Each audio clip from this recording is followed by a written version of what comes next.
Hi there. Today, we are going on a gritty and ironic journey through the everyday life of a simple cobbler in a medieval village.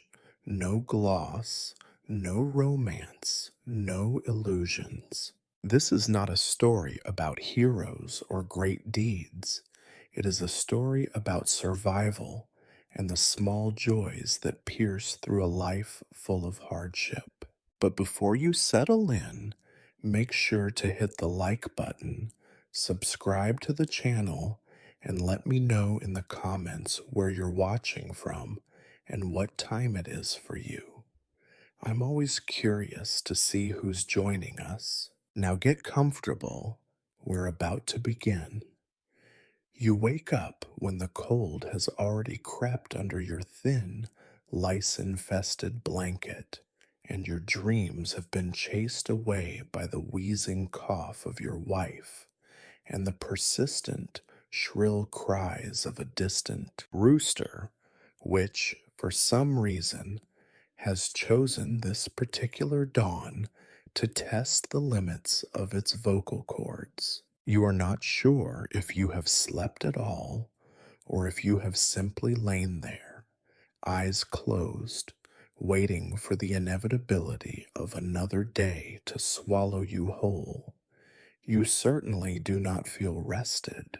Your head throbs from last night's miserable supper, a thin broth of questionable origin, and a crust of bread so hard you could use it as a tool. There is no way to delay the morning. There is no such thing as snoozing, not for someone like you, not for a cobbler in a nameless medieval village. You peel yourself out of the straw nest you call a bed, brushing away bits of dust and what you hope are only the husks of insects. The floor beneath your feet is cold and slick, worn smooth by generations of tired, aching souls. You know that your day will not improve from here. Your hut is tiny, a lopsided box of splintered timber and damp stone, its walls patched with whatever scraps you could salvage, old hides, tattered sacks, even a few rotting shingles from the church roof, which you stole during a particularly desperate winter. The air inside is heavy with the scent of mildew, unwashed bodies, and something else you can never quite place, a sourness that clings to every surface. Perhaps it is the smell of defeat. The ceiling sags ominously. Every time it rains, you wonder if this is the day it will finally collapse. You take a moment to look at your hands, which are already aching. Your nails are black, your knuckles raw, and tiny splinters of bone white leather poke out from the cracks in your skin. Your entire body is a catalog of old injuries, scars, blisters, bruises that never quite heal. You stretch, feeling each vertebra protest, and your back lets out a sound disturbingly similar to the splitting of firewood. Across the room, your wife is awake, if you can call her state awake. She is curled under her own filthy blanket, her hair a wild tangle, her face lined and hollow. She does not greet you, nor do you greet her. In the early morning, there is nothing to say that has not been said before, nothing to do but survive. Your stomach growls in protest. You know there is little left to eat, and even less that could be called food by any charitable definition. On a crooked shelf, a few shriveled onions and a hunk of last week's bread sit beside a cracked bowl. You are tempted to eat, but you remember yesterday when you found only one worm inside the loaf and counted it as a blessing. You have learned not to be picky. You shuffle to the small window, which is more whole than glass, and squint at the muddy street outside. The village is waking up in stages, a dog barking, a mother dragging a screaming child by the arm, a hunched old man spitting into the dirt. The sky is the color of old wool, and you can smell the promise of rain in the air. The street is, as always, a morass of filth, refuse, manure, things you do not care to identify. Somewhere, someone has already begun shouting. You do not bother listening. The workbench, your altar, your prison, waits for you in the corner. The tools, few and precious, are laid out with ritual precision. Awl, knife, hammer, thread, a jumble of bent nails, and scraps of hide. Each one is older than you, passed down or bartered for, and you guard them as jealously as a priest guards relics. Last year, a neighbor stole your good all. You still suspect old Piotr, whose feet never seemed to lack shoes after that. The fire in the hearth is long dead, and you know that lighting it again will take effort, and, more importantly, kindling that you do not have. The woodpile is down to sticks and shavings. You will make do, as you always do. You pull on your one pair of trousers, which sag at the knees and reek of tallow and old sweat, and you tie the frayed strings around your waist. Your shirt, little more than a collection of holes, does nothing to keep out the damp. Your children, three of them, if you still count the baby, who may or may not make it through the next winter, are a bundle of limbs and tangled hair in the corner. They stir as you move about, but do not open their eyes. You envy them their brief escape from the world. You open the door and step outside. The chill bites at your cheeks, and the smell of the street assaults you in earnest.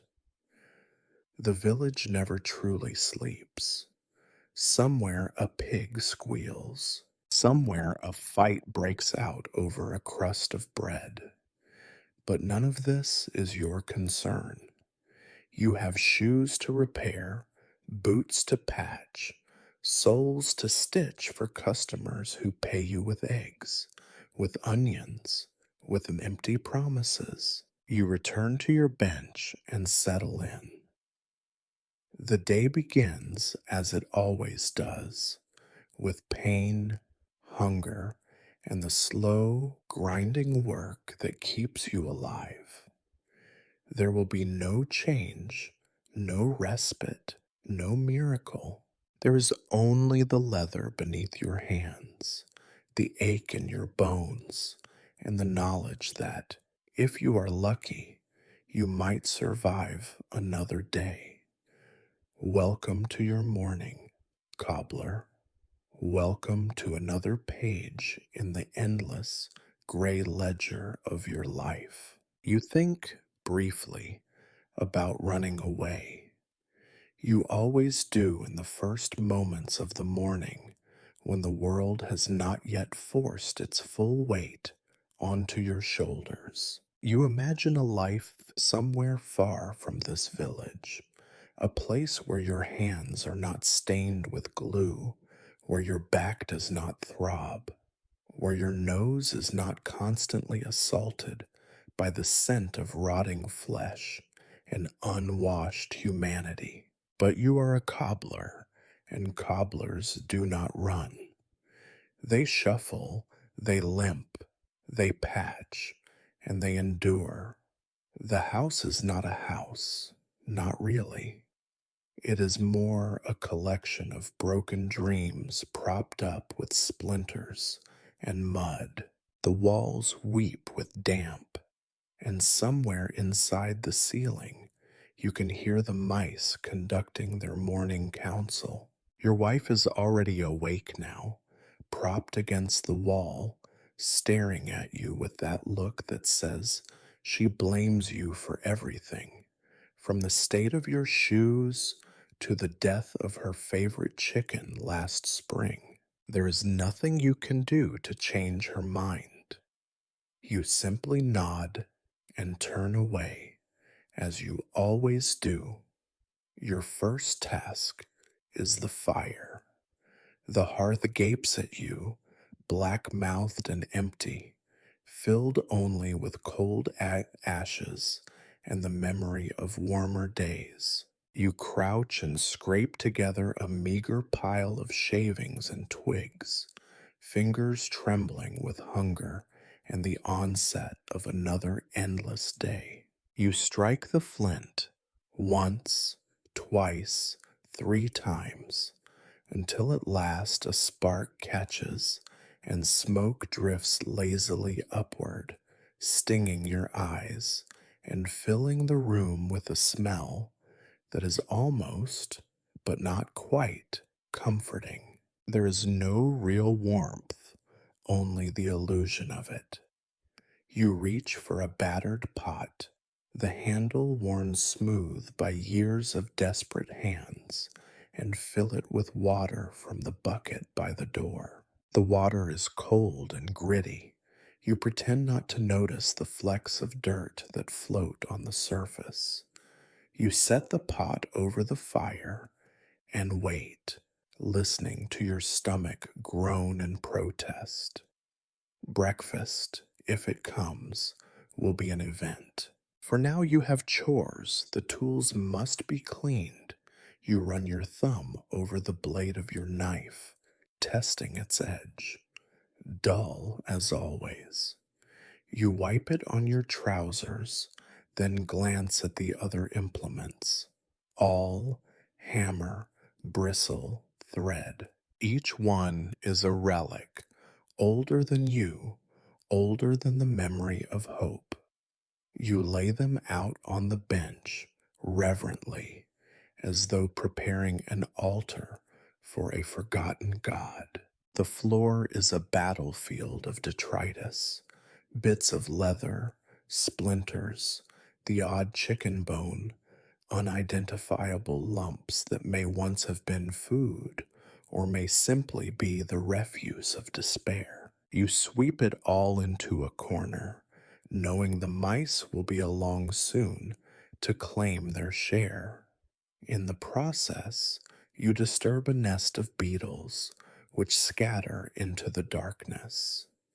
You do not bother to crush them. It is not worth the effort. Your wife moves behind you, muttering curses under her breath. She stokes the fire, dumps a handful of wilted greens into the pot, and tosses in what is left of yesterday's bread, hard as a cobblestone, already sprouting mold. You catch her eye, and she glares back, as if daring you to complain. You do not. You have learned silence is the only safe language here. The children are awake now, shuffling out from their heap of rags like small, haunted animals.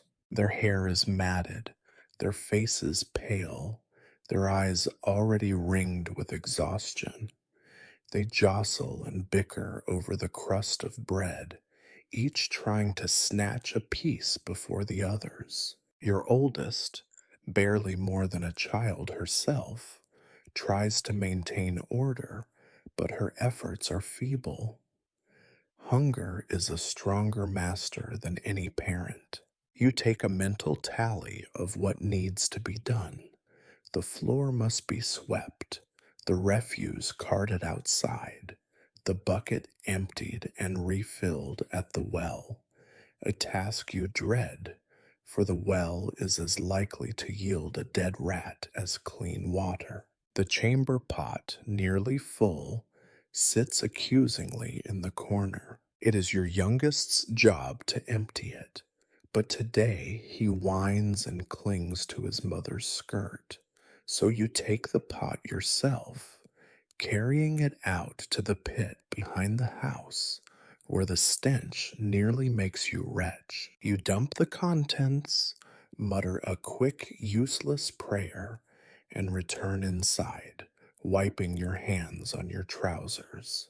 There is still the matter of the animals: two chickens, one lame, the other too scrawny to bother with, and a pig that has not grown since autumn. You check their pens, finding only further evidence of failure: spilled feed, broken eggs, more filth. You do what you can, knowing it is never enough. The animals stare at you with blank, resentful eyes. Back inside, the pot over the fire bubbles weakly. Your wife doles out a thin ladle of broth to each child, then to you, then takes what remains for herself. The taste is not much of anything. It is not enough, but it is all there is. You eat quickly before your stomach has a chance to protest, and set the bowl aside. The chores never end, but soon you must turn to your work. There is a pile of shoes and boots by the door, each one in some state of ruin. You inspect them methodically, noting the holes, the split seams, the missing soles. You know the names of their owners, every villager, every tradesman, every desperate soul who has ever stumbled through your door. You remember who pays, who never does, who curses you for the state of their boots, as if you could conjure miracles from scraps. You work because you must, not because you hope for reward. The tools are heavy in your hands, the leather stiff and unyielding. You prick your finger with the awl, hiss, suck the blood, and continue. Your wife sighs behind you, your children squabble, and outside the village drones on, a symphony of misery, of lives ground down by mud and monotony. You pause only to wipe sweat from your brow or to squint at the window as the day crawls past. There is nothing to break the routine, nothing to save you from it. The work fills your hands, the hunger fills your belly, and the silence fills the rest. You are a cobbler, and this is your life: dirt, drudgery, and the ceaseless grinding routine of survival. You would think that the relentless misery of daily life would bring your family together, that hardship and hunger might knit your little household into a single unbreakable knot of shared suffering. Instead, it seems to set your nerves and theirs constantly on edge, fraying each person's temper until the air in your hovel crackles with suppressed grievances and petty blame. The truth is that deprivation, in its infinite pettiness, makes you all small. You resent your children for their bottomless stomachs and louder needs. Your wife resents you for your weak hands, your meager trade, and your lack of the kind of luck or cunning that might have lifted her above all this. You all resent the world. Your home is so small that you can hear every sigh, every muttered curse, every soft complaint. It is as if the walls themselves are eavesdropping, passing judgment. When your youngest cries, her tiny wails echoing through the timber and stone. Your wife hisses at her to hush, while the oldest glares at you as though you are personally responsible for the child's hunger, for the cold, for the bad dreams. Perhaps, in some way, you are.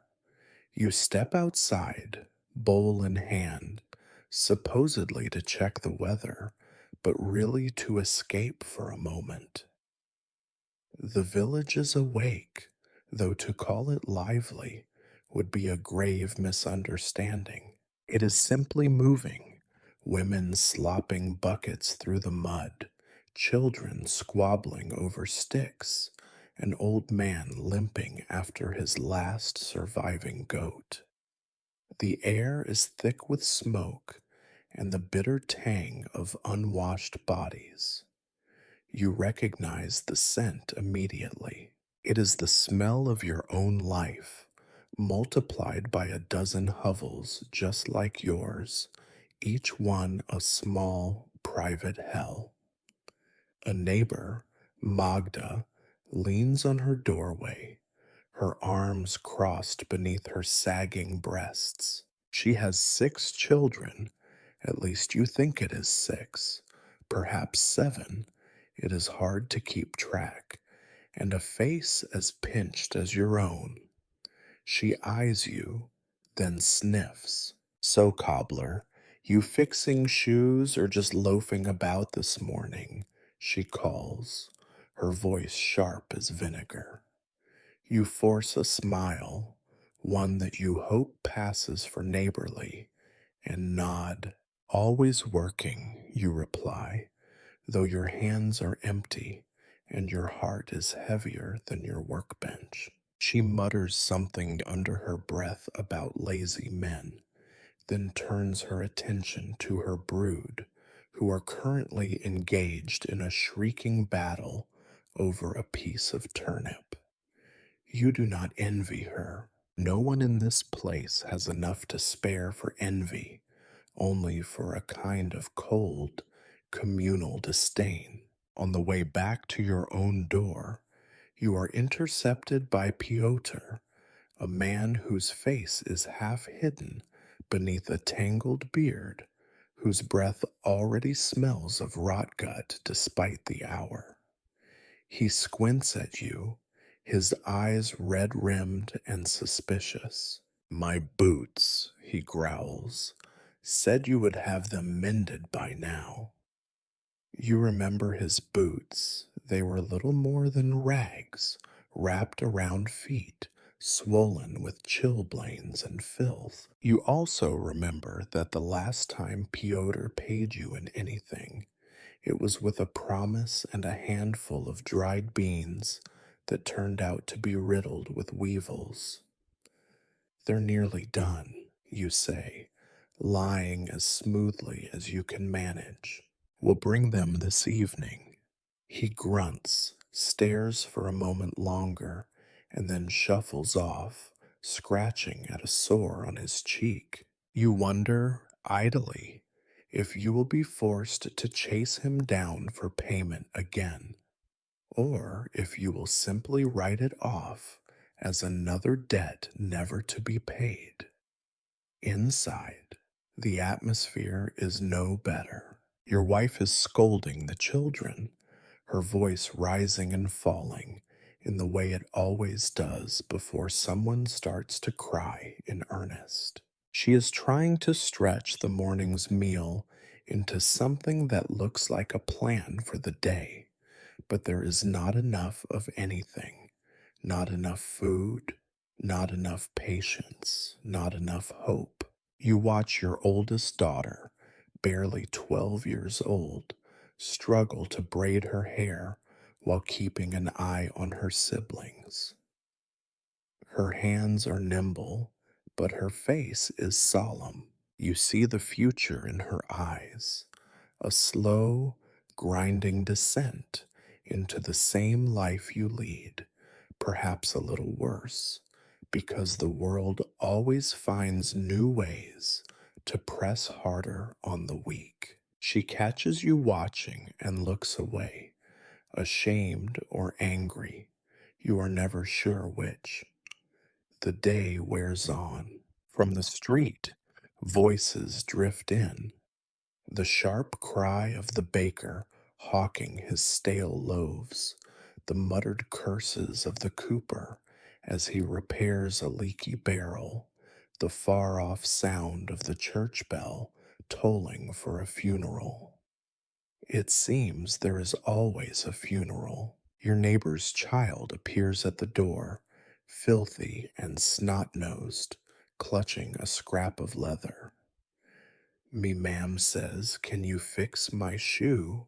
He lisps, holding out a battered thing that was once perhaps a sandal. You take it from him, nod, and add it to the growing pile by the door. The boy stands there, staring up at you, waiting for what? Kindness? A miracle? You have nothing for him but a thin smile and a weary nod toward your workbench. He scurries away, leaving behind a trail of muddy footprints and a fresh wave of guilt. The neighbors are always needing something: a scrap of leather, a patch, a few stitches to hold their world together for another day. You are a cobbler, and you are also a sort of local doctor, confessor, and scapegoat. When someone steps in a puddle and ruins their only boots, it is your fault. When their children go barefoot and catch cold, it is your fault. When their husbands drink away the family's last coin and come home raging, it is somehow your fault as well. You are not alone in this burden. Every man and woman in the village carries it, the slow, suffocating weight of poverty and need. Sometimes, late at night, you hear Magda or Piotr or the baker arguing with their own families, voices rising in anger and fear. The walls here are thin, and suffering has no respect for privacy. In rare moments, the misery turns to a bitter camaraderie. A neighbor will pass you a half rotten apple, or the baker's wife will let you have a broken loaf at the end of the market. You return the favor when you can, fixing a shoe, sharpening a knife, lending an ear when the burdens grow too heavy. These small mercies are the glue that holds your community together, sticky and unreliable, but better than nothing. But most of the time, your world is a narrow corridor of accusations and silent judgments, every neighbor watching, every relative measuring your worth in scraps and sighs. You close the door behind you, bowl empty, soul emptier, and return to your work. The day outside is just beginning, and already you are tired. You do not have a bell above your door. That is a luxury reserved for the baker, or in distant cities, for grand shops with glass windows and fat purses. Here, your customers announce themselves with a heavy fist on the frame, or sometimes with no announcement at all, just a shadow falling across the threshold, muddy boots stamping in as if to dare you to protest the filth. You never do. The first customer of the day is almost always a disappointment. Today is no exception. He is a stocky peasant, face weathered by wind and hopelessness, who carries the particular odor of someone who has been sleeping too close to his livestock. He looks at you as if you are both beneath him, and responsible for his suffering, a neat trick that nearly everyone in this village has perfected. In his hand, he holds a single shoe, the other presumably still on his foot. He holds it out like a dead rat. Need this mended, he says, as if stating a fact about the sky or the price of grain, as if you could ever say no. You reach for the shoe, trying not to wrinkle your nose at the pungent mixture of mud, manure, and sweat. The leather is cracked and flaking, the sole held on by wishful thinking and a thread or two, the smell alone enough to conjure up the image of a festering wound. You glance at his bare foot, yellowed toenails, red blisters, the beginnings of rot. You have seen it all before, though it never gets easier. He does not offer payment, not immediately. That is part of the dance, the slow negotiation, where you pretend you do not need to eat, and he pretends his problem is a minor one. You hand the shoe back and look him in the eye, searching for any sign of shame or gratitude. There is none. Will you be wanting a new soul? You ask, though you know the answer already. He shrugs. Whatever you can do. He stands there, expecting you to start now, to drop all your other work, to fix what is broken with a flick of your wrist. You sigh internally. You ask the question that hangs over every transaction, and what will you pay with? He looks past you toward your small, miserable shelf. You know he sees the onions, the last of your bread, the scraps of dried herbs your wife tries to stretch into soup. He knows he has nothing better to offer. I got an onion, he says finally, as if bestowing a great gift. You nod, because you have no choice. You accept the onion, small and already soft to the touch, and set it aside for your wife, knowing she will sneer, but keep it all the same.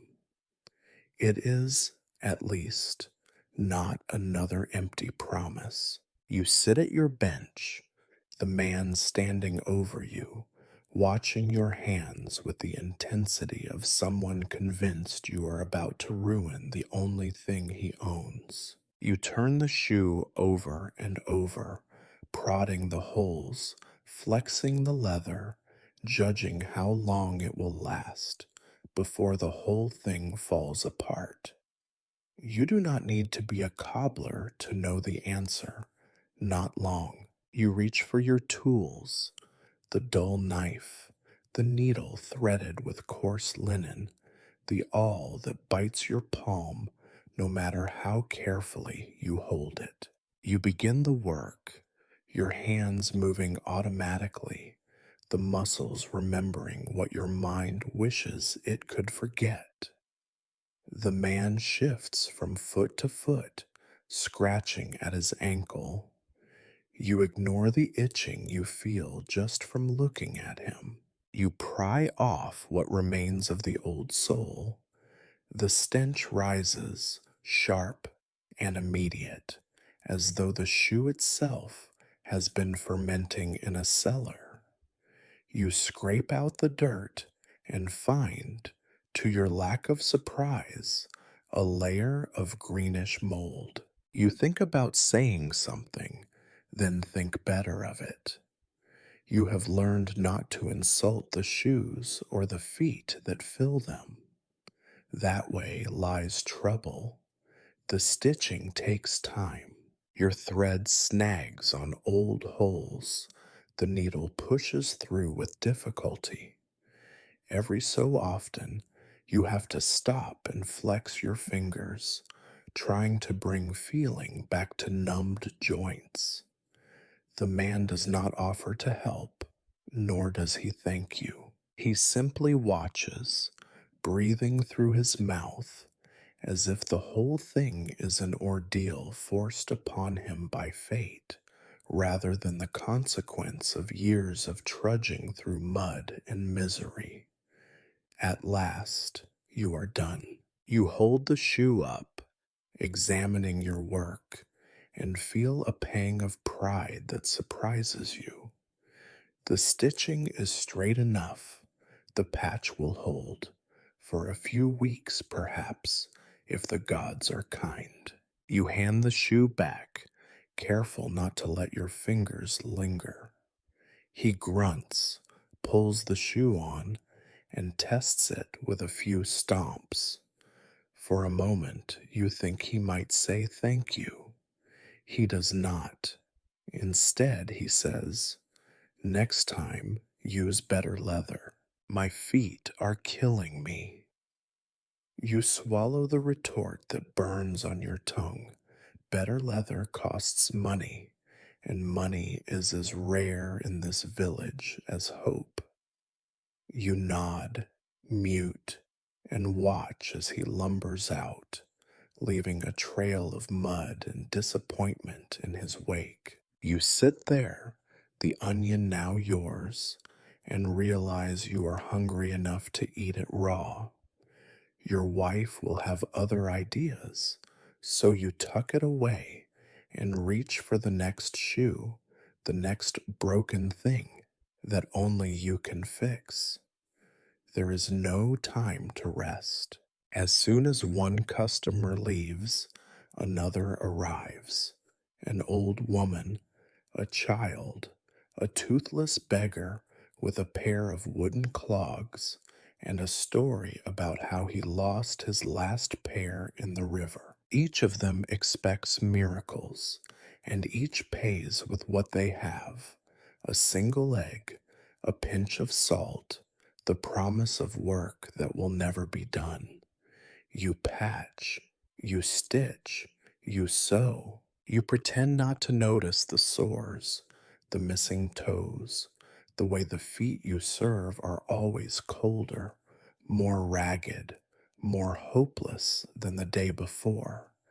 The air grows thick with the smells of leather, sweat, and poverty. Your hands ache, your eyes blur, and still the shoes pile up. The villagers shuffle in and out, and the day grinds on. By noon, your bench is covered in scraps and shavings, the floor a tangle of thread and old nails. Your stomach knots with hunger, but there is no time for a meal. The customers keep coming, each one convinced their shoes matter more than the last. You envy them their certainty.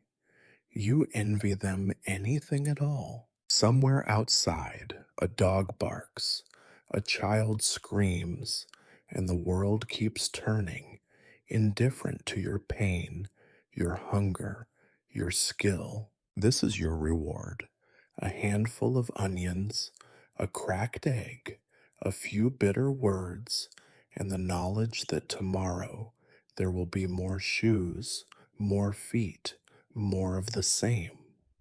You are the cobbler, you are everyone's servant, and no one's friend. You mend what you can, break yourself a little further, and wait for the next pair of ruined boots to appear at your door. There are days when the work feels almost mechanical.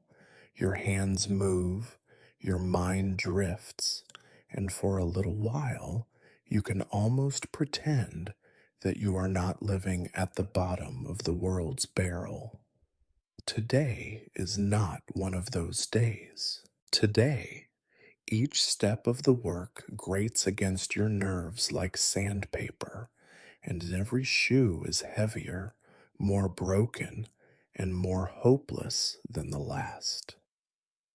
This is the process, slow, painful, and unending. You sit hunched on your stool, back aching, squinting at the pale, uncertain light that trickles through the window. It is never enough. Never enough daylight, never enough warmth, never enough of anything. You gather the battered footwear that has been left at your door.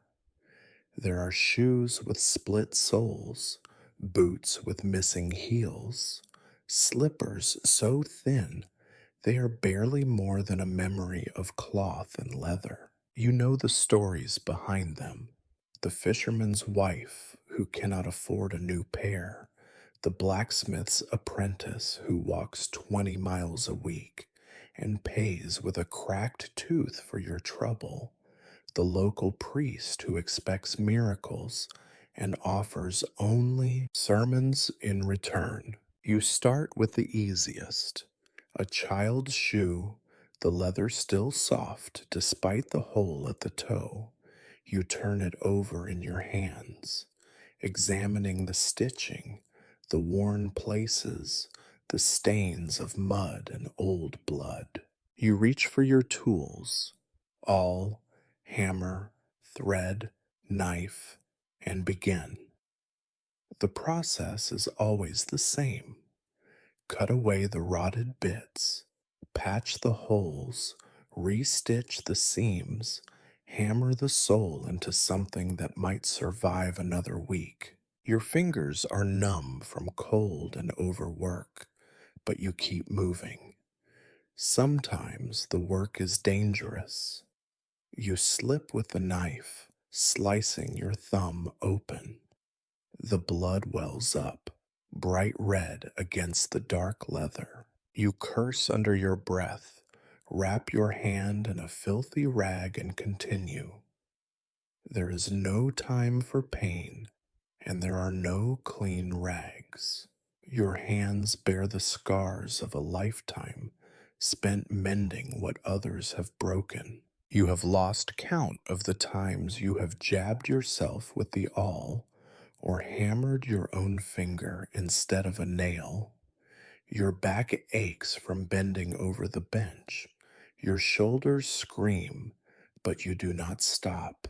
If you stop, the work piles up, and the villagers come knocking, their voices sharp and angry.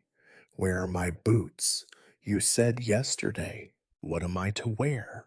My bare feet. You hear their complaints in your dreams, echoing alongside the sound of hammer on sole, the hiss of needle through leather.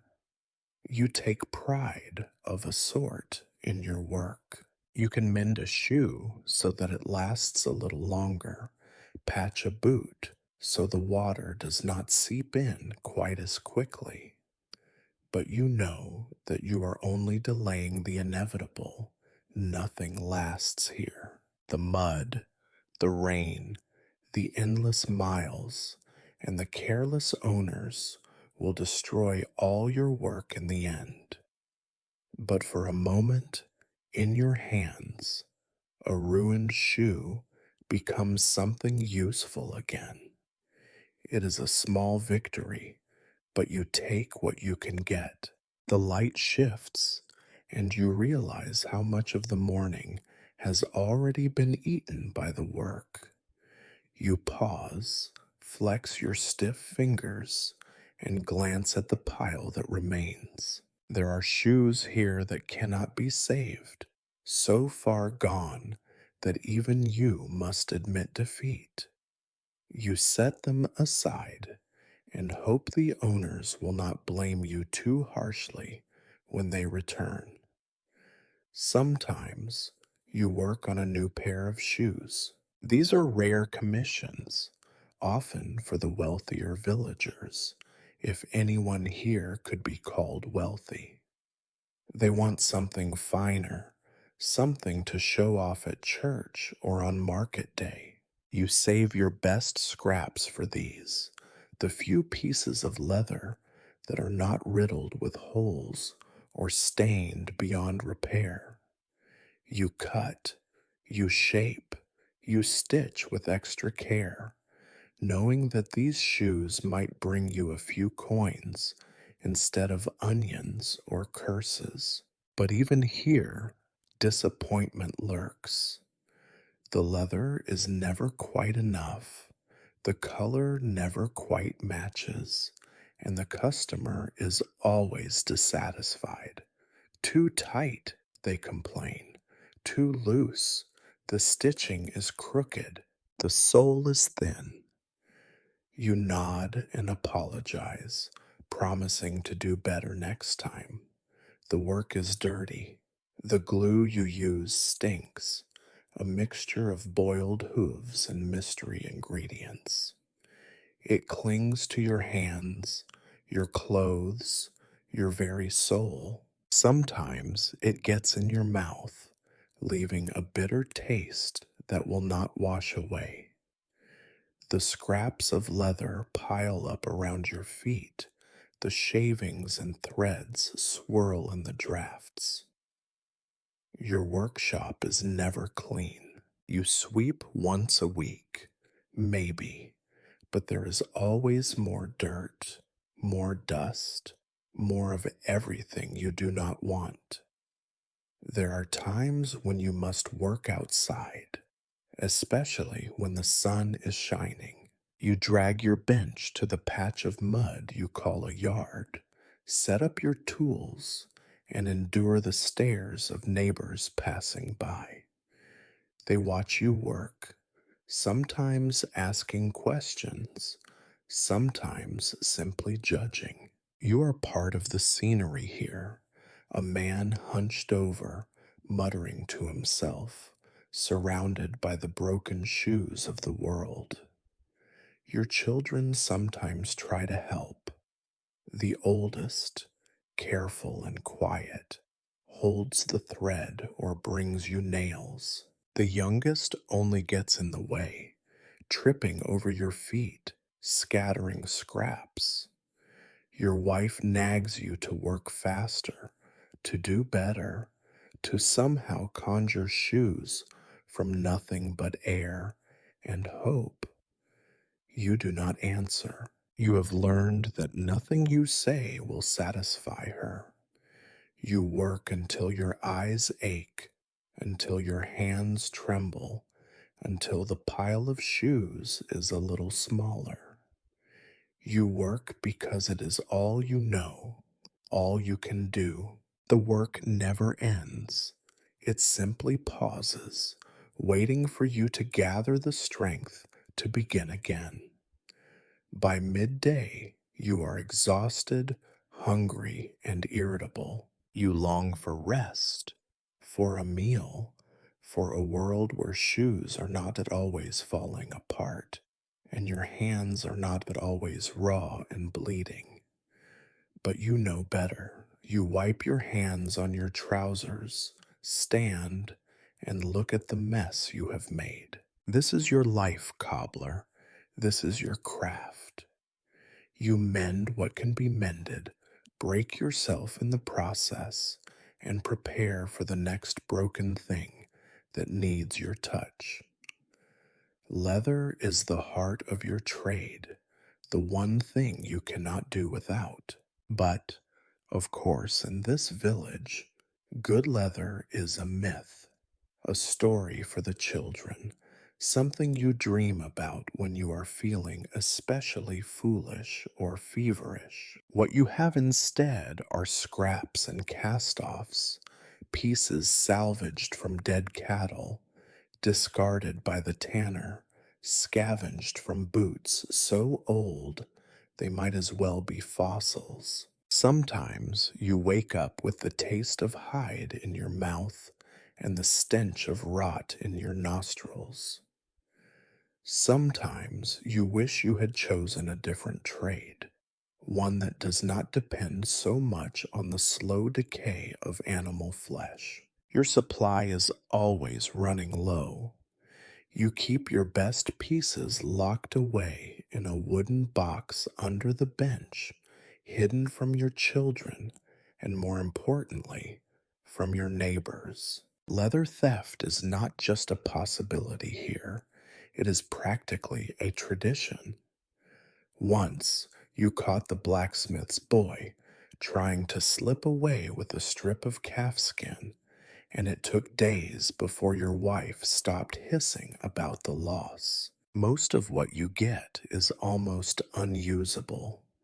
The surface is pocked with scars, pitted with old wounds, riddled with holes where insects have chewed through.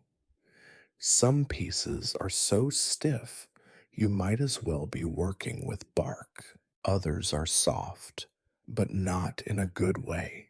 Soft because they have begun to rot, to dissolve into something closer to mulch than material. You lay these out on the bench, weigh your options, and try to decide which is worse: making a shoe that will disintegrate in the first rain, or refusing the work and losing what little you have.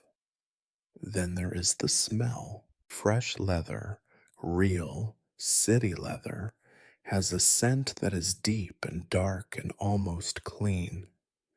What you have smells like death and neglect, like the corner of a butcher's shop in high summer. When you cut into it, the knife brings up clouds of powdery mold, little wriggling larvae, and a stink that fills the room, lingers in your hair, settles into your skin. Sometimes even the rats avoid your scraps. To get more leather, you must visit the tanner. This is never a pleasant trip.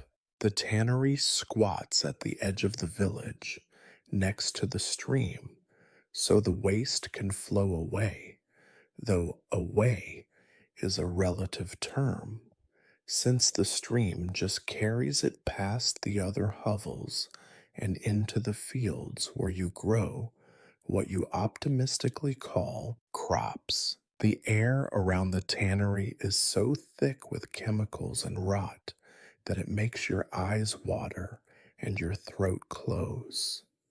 The tanner, a sullen man with hands the color of liver, greets you not with kindness, but with suspicion.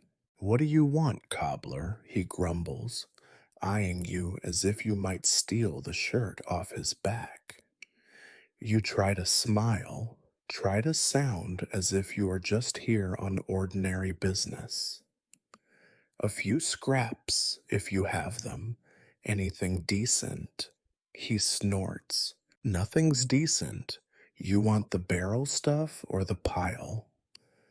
The barrel stuff is what has soaked too long, too blackened and foul for most work. The pile is what has already been picked over by everyone else. You look over his offerings. Flies buzz in lazy circles, landing on the hides, crawling in and out of cracks and folds. You see one piece that is almost whole, only half covered in green fuzz. You point to it. "How much for that one?" He names a price so high you want to laugh. You do not laugh. Instead, you haggle, offering him a promise, a favor, a few stitches in his own boots.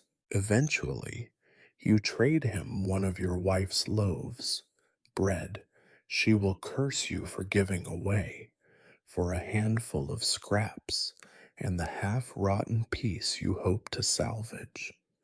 It is not a victory, but it is not quite defeat either. You lug your prize home, breathing through your mouth to avoid the worst of the stench.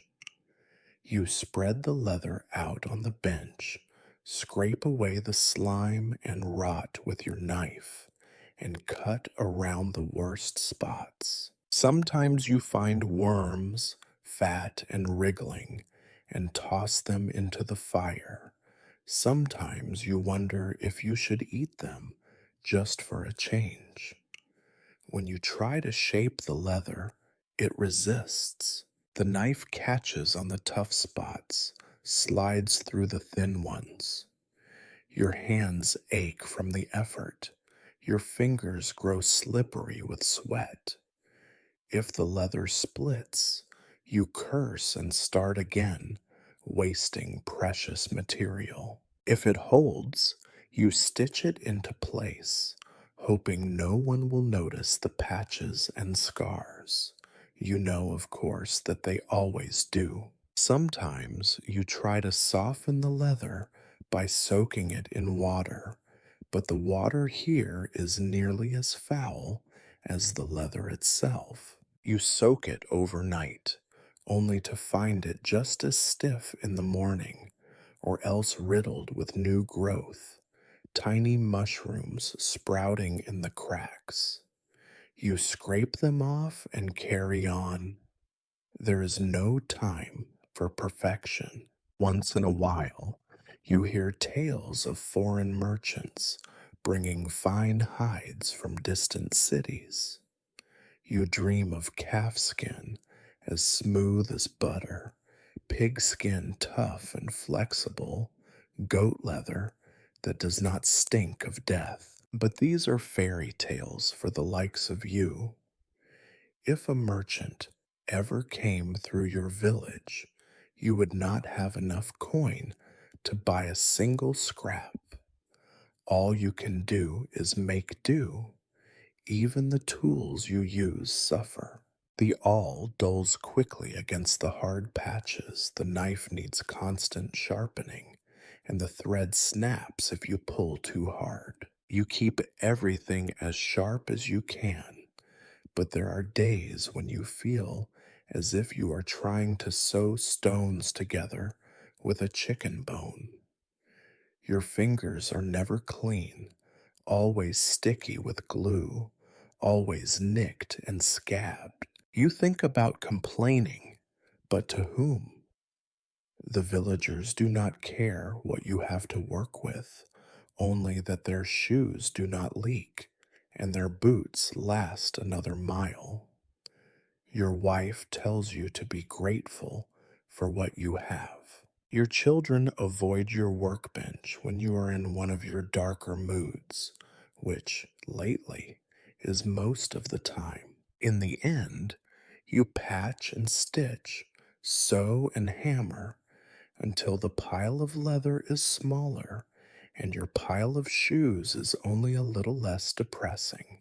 The best pieces go to the customers who might actually pay. The rest is saved for the desperate, the hopeless, and your own children who go barefoot more often than not. This is the heart of your craft, cobbler. Not the skill or the artistry, but the endless, grinding struggle to find something, anything, worth working with. Leather, like hope, is always in short supply. There are days when the sky above your village seems pressed low by the weight of all the sins and sorrows it has witnessed. Even the crows look discouraged, hopping through mud and refuse, cawing as if trying to outdo the moans coming from your neighbors' hovels. On these days, your wife reminds you of the church. She says you must go, that only fools neglect their souls in a world like this. You wonder what the point is, but you go anyway, because everyone goes, and because in a village this small, no one wants to stand out, especially not as a godless cobbler whose work already stinks of misfortune. You clean your hands as best you can, rubbing them with the last of the wood ash, scraping the filth from beneath your nails. You brush the worst of the glue and leather bits from your shirt, though it is still little more than a rag. Your boots, patched by your own hand, so many times they are more stitches than leather, go on your feet, and you step out into the road, joining the slow trickle of villagers heading toward the squat stone church that squats in the village like a brooding toad. The church is the only building here that is not falling down. Not yet, at least. Its walls are thick, the door heavy, the windows small and deep set, their glass stained and cracked. Inside, the air is always cold, always tinged with the scent of old incense, candle wax, and a faint undercurrent of mildew. The pews are hard benches, splintered with age and polish, and you always end up next to the same people: Magda with her squalling brood, Piotr who smells of last night's rot gut, and a line of children in various states of filth and drowsiness. You sit, hunched and uncomfortable, listening as the priest begins the service. His voice is deep and slow, and you wonder if he chooses his pace on purpose to make sure everyone is awake for every single warning about sin and damnation. He speaks of humility, of accepting your lot, of suffering with grace and patience. You try to listen, but your mind keeps wandering toward the shoes waiting on your bench, toward the onion hidden for supper, toward the ache in your back, and the way your wife glares at you from across the aisle. When the priest talks of hell, you find yourself nodding along. It is not that you fear hell itself, but that you recognize it. Mud, hunger, cold, the endless grind of work for nothing, these are familiar. If hell is worse, you think, it can only be because there are no shoes there, and the roads are all sharp stones. Halfway through the sermon, the priest begins to list those who have not contributed enough to the church. Your name is there, of course. He does not look at you directly, but you feel the eyes of the village on the back of your neck, measuring your worth, weighing your faith against your debts. You would give more if you could, but the only things you have in abundance are old shoes and broken promises. After the sermon, there is the slow shuffle to the altar for communion. The bread is stale, the wine sour, and there is never enough of either. You kneel because it is expected, because to do otherwise would invite suspicion, and in a place like this, suspicion is as dangerous as disease. You close your eyes and whisper prayers you do not believe, more out of habit than hope. Pray for work, pray for food, pray for a winter that does not kill half the village. It does not matter. The prayers do not change your life, only make it a little more bearable. As you leave, the priest corners you at the door. He is a large man, soft, where everyone else is thin, his hands smooth and unscarred. He asks after your family, after your trade, and then, almost casually, mentions the church roof, which leaks again. He suggests, firmly, that you might contribute more, either in coin or in labor. You promise to think about it, though you both know there is nothing to think about.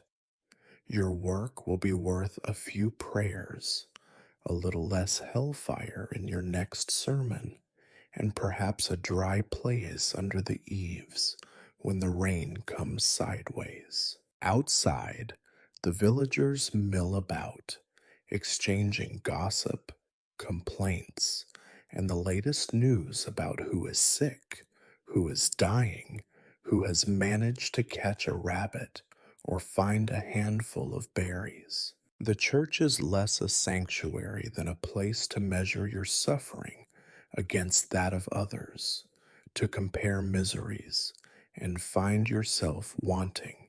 Your wife joins you, tugging the children into line, already grumbling about how long the service took, how little the priest gave, how the rich always sit closest to the altar. She eyes you as if you could fix any of it, as if the gods would listen to you if only you prayed hard enough.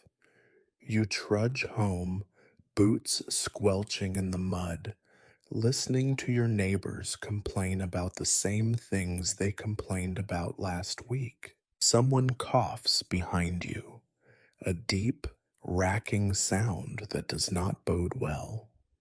You pull your collar tighter and walk faster. In your hut, the cold returns as soon as you close the door. The prayers you whispered in church dissolve into the air, lost among the smells of smoke, mold, and despair. You glance at your workbench, at the pile of shoes waiting for you, at the scraps of leather you bargained for. Faith is another kind of patchwork, never enough to cover the holes, but something to try anyway. Your wife lights a candle, crosses herself, and mutters a prayer for the children. You watch her and wonder what she prays for: patience, perhaps, or escape. Maybe she prays that you will bring home something more than disappointment. Next time you visit the tanner, that your luck will change, that your faith will pay off. You do not say your own prayers aloud. There is no need. The gods of this village are busy, or indifferent, or simply tired of hearing the same requests day after day. Instead, you roll up your sleeves, pick up your needle and thread, and begin again. Faith, for you, is the hope that your stitches will hold, that your shoes will last, that the mud will not rise above your door before spring comes. As darkness falls, you hear the church bell toll, a dull, heavy sound that marks the passage of another day, another chance to be better, or at least to survive. You listen, counting the chimes, and wonder if the gods ever count you. You wake, if you can call it waking, to the sound of your own coughing. It rattles in your chest, deep and persistent, never quite leaving, like an unwelcome guest who cannot take a hint. In the half light before dawn, your throat is raw and your skin clammy with sweat.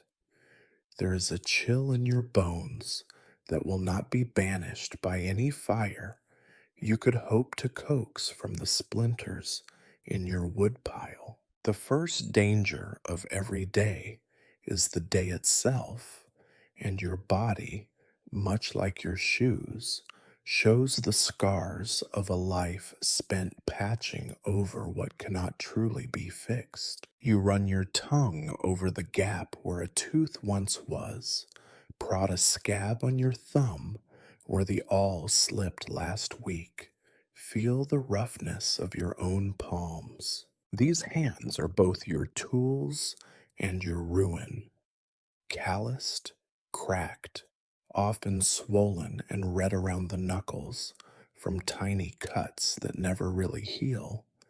Infection is never far away. You have seen what happens when a neighbor's finger grows black, or when a scrape on the shin becomes something purple and deadly. In the village, everyone knows at least one person who lost a limb, or worse.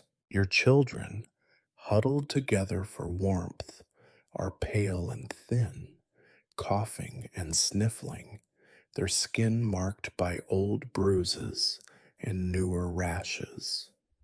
The youngest is feverish, her breath quick and shallow as she dozes in the crook of her sister's arm. You fear the fever, but you fear what passes for a cure even more. Some neighbors' wisdom involving moldy bread, hot stones, and whispered prayers. The priest offers holy water and stern warnings about sin, but neither seems to help.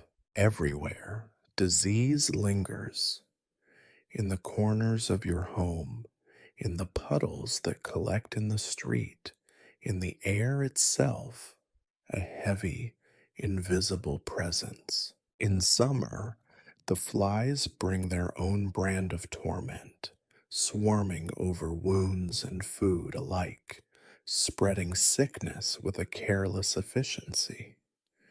In winter, the cold brings chilblains and frostbite, stiffening joints and blackening toes. You keep working through it all, because the only thing worse than being sick is being hungry as well. The village has its own special catalog of ills. There is the cough that never leaves, the sores that bloom on legs and arms, the swelling that comes after a rat bite or the wrong meal.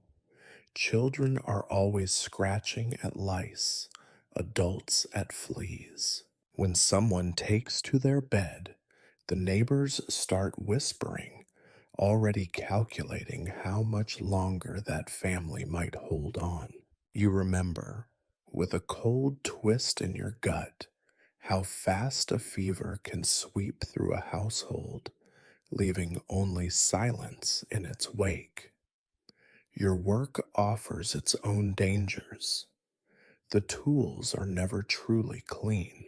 You sharpen your knife on a stone slick with old blood, thread needles with hands not washed in days. Once, a splinter of bone from a pig's foot pierced your thumb and festered for weeks, until your wife, her patience worn thin by your complaints, heated a knife over the fire and sliced the wound open herself. You fainted, or so she says. You remember only the pain and the stink, and her steady hands pressing a filthy rag to the wound.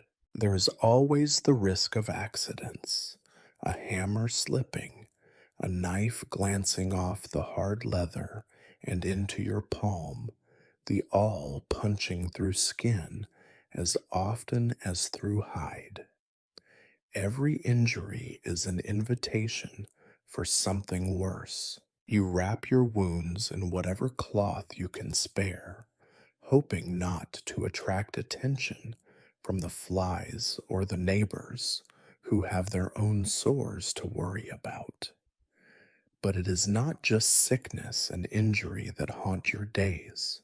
There is danger in the very air you breathe, in the food you eat, in the water you draw from the well. The well itself is suspect. Sometimes the water runs clear, but just as often it is cloudy, with an oily film on the surface and a taste that hints at things better left unnamed. When you hear of someone falling ill, your wife blames the well, but there is nothing to be done. It is all you have. Even the animals are a threat. The chickens peck at your children. The pig bites if startled. You have heard of neighbors losing fingers to their own livestock. Sometimes, a sick animal infects a whole family. The line between beast and man is thin in this place. On market days, the dangers multiply. Strangers bring new stories, new diseases. Once you saw a man collapse in the street, his face purple, his body racked with spasms. The villagers avoided his corpse for days until hunger or desperation forced someone to search his pockets and drag his body to the pit beyond the tannery. The priest prayed for his soul, but everyone knew it would not be enough. Fear is a constant companion, not the sharp, panicked fear of a moment's danger, but a slow, grinding terror that seeps into your bones and settles there. You worry for your children, for your wife, for yourself. You worry about the cough, about the rat bites, about the festering wound on your thumb. You worry about the things you cannot see, the fever that comes in the night, the wasting sickness that thins your neighbors one by one. When sickness strikes your home, it brings not just pain, but shame. Illness is weakness, a mark against your worth in the eyes of the village. You try to hide it when you can, to work through the coughing fits, to keep the children indoors when their faces break out in sores. Sometimes it works. Sometimes the gossip finds you anyway, and yet, through it all, you work. You mend shoes for men who limp from gout, for children who cough blood into their sleeves, for old women whose fingers tremble with palsy. Each pair of shoes a tiny, fragile defense against the world, a poor shield, but better than nothing. At night, you wash your hands in the basin, watch the water turn brown, and hope you have done enough to keep the worst of it at bay. You tuck your children under the thin blanket, listen to their breathing, and pray to gods you do not trust that they will wake in the morning. Disease and danger, these are as much a part of your life as leather and thread. They shape your days, haunt your nights, and remind you that in this world, survival is the only true victory. It is mid morning, and the sky outside is already swollen with the promise of more rain.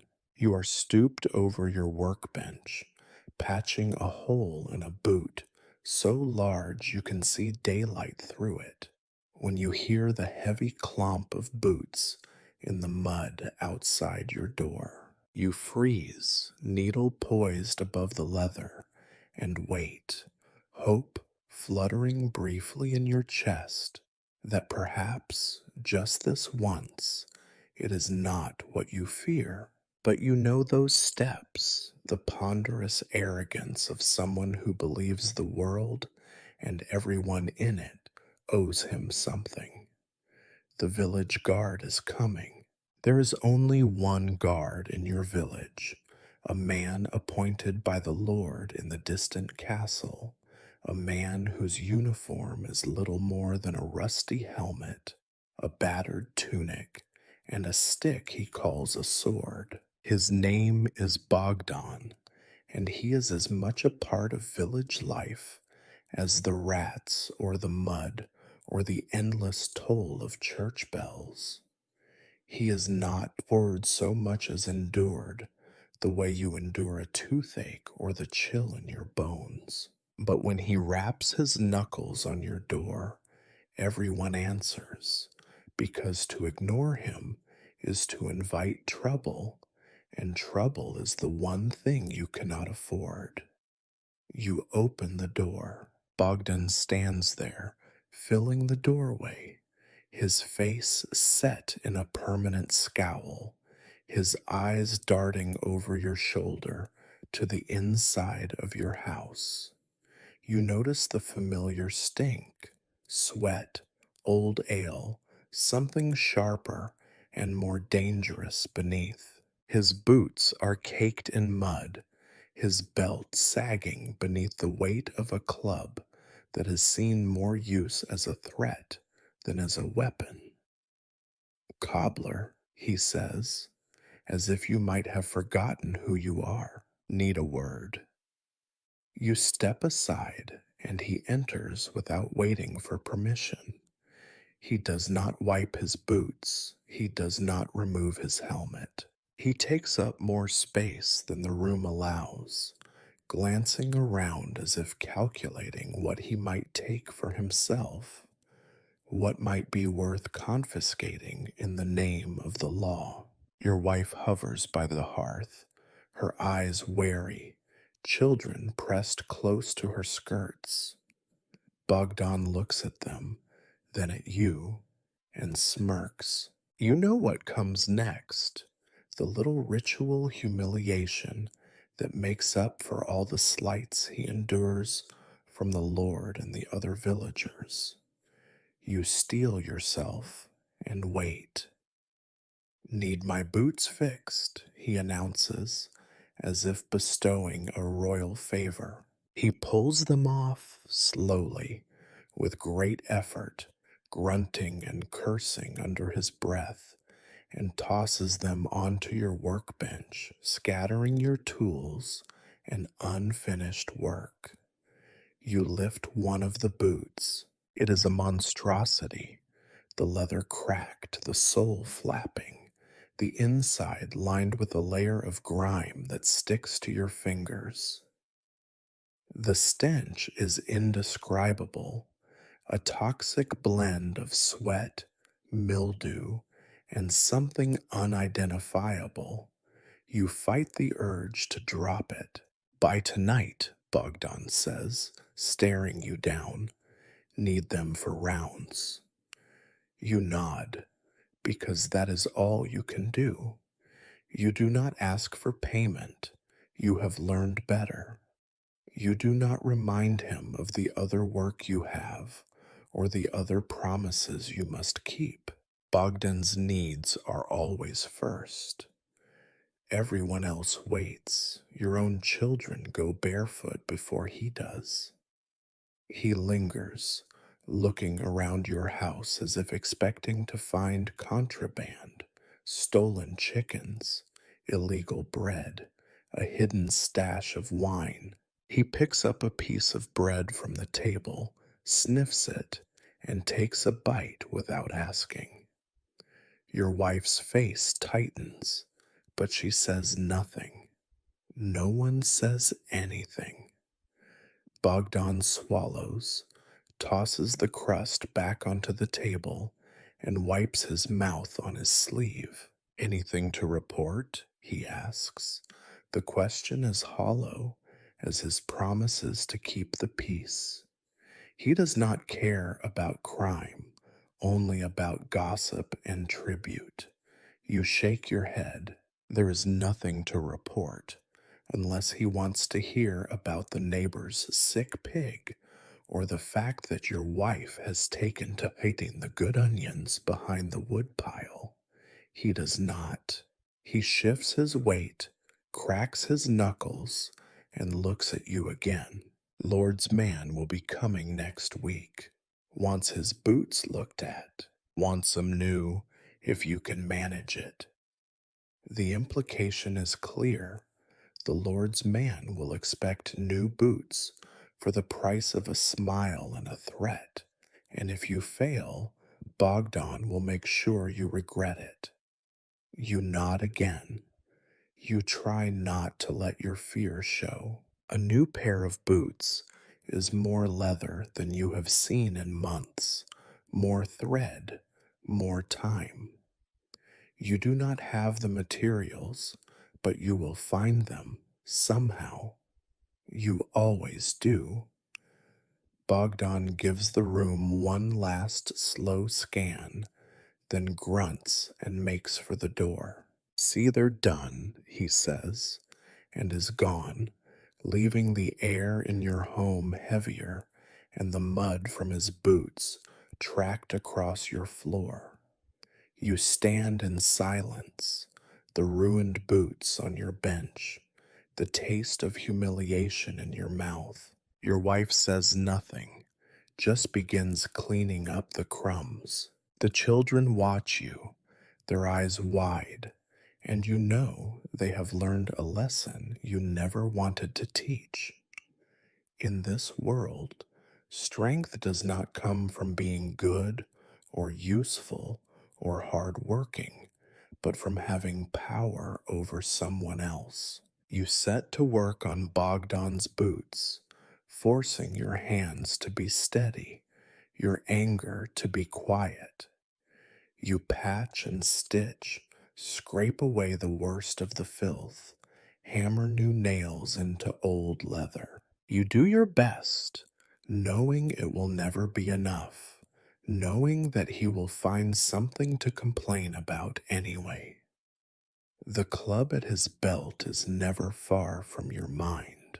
As you work, you think of all the little injustices you have endured, the free repairs, the stolen bread, the promises of protection in exchange for whatever scraps you can spare. You think of the stories your neighbors tell in whispers, of the beatings, the fines, the sudden disappearances.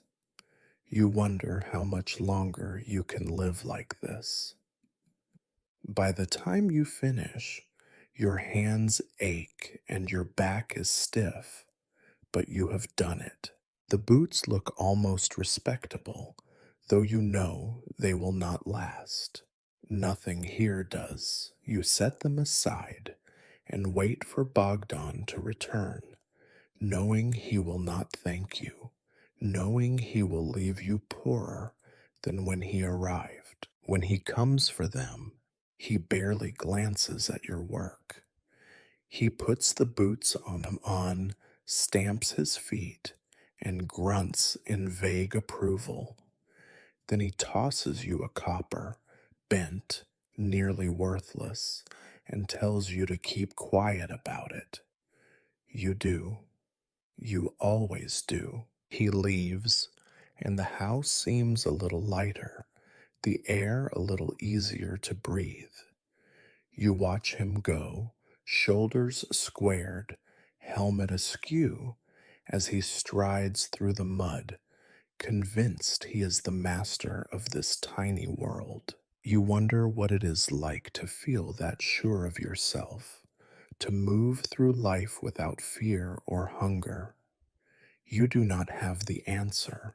All you have is your workbench, your scraps of leather, and the knowledge that tomorrow or the day after, Bogdan will be back with more demands, more threats, more reminders that in this place you are never truly safe. The rest of the day passes in a kind of numbness. You patch more shoes, listen to your wife's quiet anger, watch your children try to play in the mud outside. You look at the pile of work left undone and wonder which shoes will matter tomorrow and which will be forgotten. The sun sets, and you close your door against the darkness, your mind filled with the sound of Bogdan's boots squelching in the mud, the echo of his threats lingering long after he is gone. This is how it is, you remind yourself. This is how it will always be. There is a certain pride you try to feel when you see your oldest child sitting beside your bench, a rough scrap of leather clamped in his awkward hands, squinting at a row of uneven stitches. You want to believe you are teaching him a trade, a skill that might save him from the worst kinds of hunger. But you know, deep down, that what you are really doing is training him for a life as joyless and gray as your own. Here in this village, a childhood lasts about as long as a pair of decent boots. He is not alone. Your middle child, all elbows and bruises, clings to your sleeve, desperate to help, if only for a crumb of praise. The youngest, too small for anything but sweeping the shavings from the floor, drags a broken broom in tired circles, kicking up dust and the occasional beetle. Their faces are pinched and solemn, their hands rougher than a merchant's purse. Sometimes you catch yourself wishing they could be children, running, playing, learning something other than how to endure. You shake the thought away. That is not the world you live in. You hand your son a dull needle and watch him fumble with the thread, tongue sticking out in concentration. He sticks himself almost immediately, winces, and looks to you for sympathy. You grunt, nod at the and tell him to keep going. There is no room for softness here. If he does not learn now, the world will teach him harder lessons later. Child labor is not a secret in your village. It is the air everyone breathes, the water everyone drinks. Children fetch water, gather firewood, tend animals, sweep floors, and, if their parents have a trade, sit at the workbench from the time they can hold a tool. The priest preaches that children are a blessing. You know they are a necessity, another pair of hands to help you survive. The neighbors nod approvingly when they see your daughter carrying the bucket from the well, or your son bent over the last scraps of leather, his face already marked by fatigue and worry. There are rules of a sort, but they are made to be broken. The law says children should not work until they are grown, but the law is written by men who do not live here, who do not see the empty larders or the holes in the roof. Your neighbors do what they must. So do you. Sometimes you remember stories told by your father of a time when he too was apprenticed young, when he learned to patch shoes under his own father's scowl. You remember the ache in your fingers, the frustration of stitches that would not hold, the fear of a mistake that might mean a lost supper. You remember how quickly childhood disappeared, replaced by the endless parade of chores and responsibilities. You promised yourself your children would have something better. Now you teach them to hold the awl straight and to keep their thumbs out of the way. Your wife watches from the corner, her own hands busy mending a shirt for the youngest, her face unreadable. Sometimes you wonder if she blames you or if she simply accepts this as the price of survival. She does not interfere except to shoo the children away when they fight or when the work grows too dangerous. There is danger, always. The knife slips, the hammer glances off a nail and smashes a thumb. The awl punctures soft flesh as easily as leather. The children cry, and you hush them quickly, not out of cruelty, but out of necessity. Tears draw attention. Attention draws questions, and questions are dangerous. Yet, in the rare quiet moments, you catch glimpses of something else, a shared smile between siblings as they unravel a tangle of thread, a quiet pride when a shoe holds together for once, a tiny victory when your son manages a neat row of stitches. These moments are fleeting, swallowed up by the grind of the day, but they are there, stubborn as weeds in the mud. other children in the village are not so lucky. Some go to work in the fields as soon as they can walk, stooping all day in the rain for a handful of turnips. Others are apprenticed out to the smith or the miller, their backs bent by work that will age them before their time. You hear stories, whispered at the well or the market, of children sent away to the city to serve in the houses of the rich, to disappear into workshops where no one remembers their names. You hold your children close in your own way and try to convince yourself that a life at your bench is better than that. Sometimes an old injury keeps your child from working for a day or two. A twisted ankle, a split lip, a fever that lays him low. You feel the absence like a missing limb, the work piling up, your wife's complaints growing louder. There is no time for illness. No one will take your place. The neighbors watch always. Magda, next door, brags that her eldest can sew a seam straighter than most grown men. Pyotr boasts of his boy's strength, how he can carry a bucket twice his size. The priest nods, approving and sanctimonious, reminding you all that hard work builds character and piety. No one mentions the lost fingers, the haunted eyes, the sudden absences when a child simply does not wake up one morning. You do your best to teach more than just the craft. You show your son how to haggle with the tanner, how to hide the best scraps of leather, how to avoid the worst jobs from the worst customers. You teach your daughter to be wary of men like Bogdan, to keep her eyes down and her answers short. These are not the lessons you would choose, but they are the ones that matter.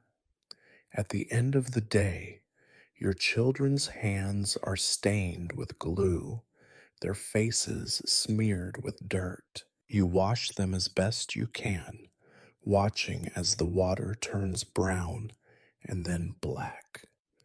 They eat their supper quietly, too tired even for quarrels. You watch them sleep, limbs sprawled across the mattress, and hope that, by teaching them to survive, you have not taught them only to endure.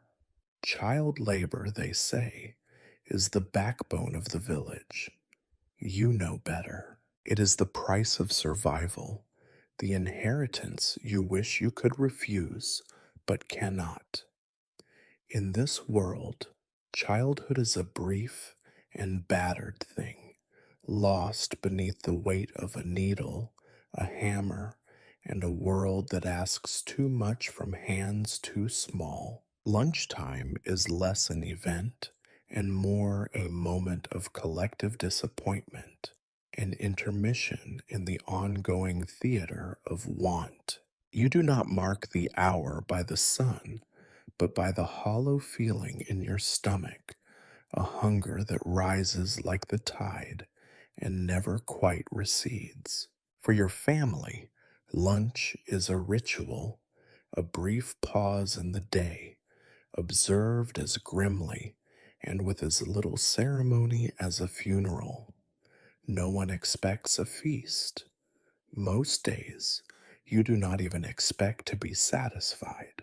You leave your bench with reluctance, knowing that every minute away from the work is another minute stolen from your evening, another shoe left undone, another customer with a new complaint. Your hands ache from the morning's stitching, your back twinges from the cold. You flex your fingers as you step to the battered table, already knowing what awaits. Your wife is there before you, sleeves rolled up, face set in that familiar look of resignation.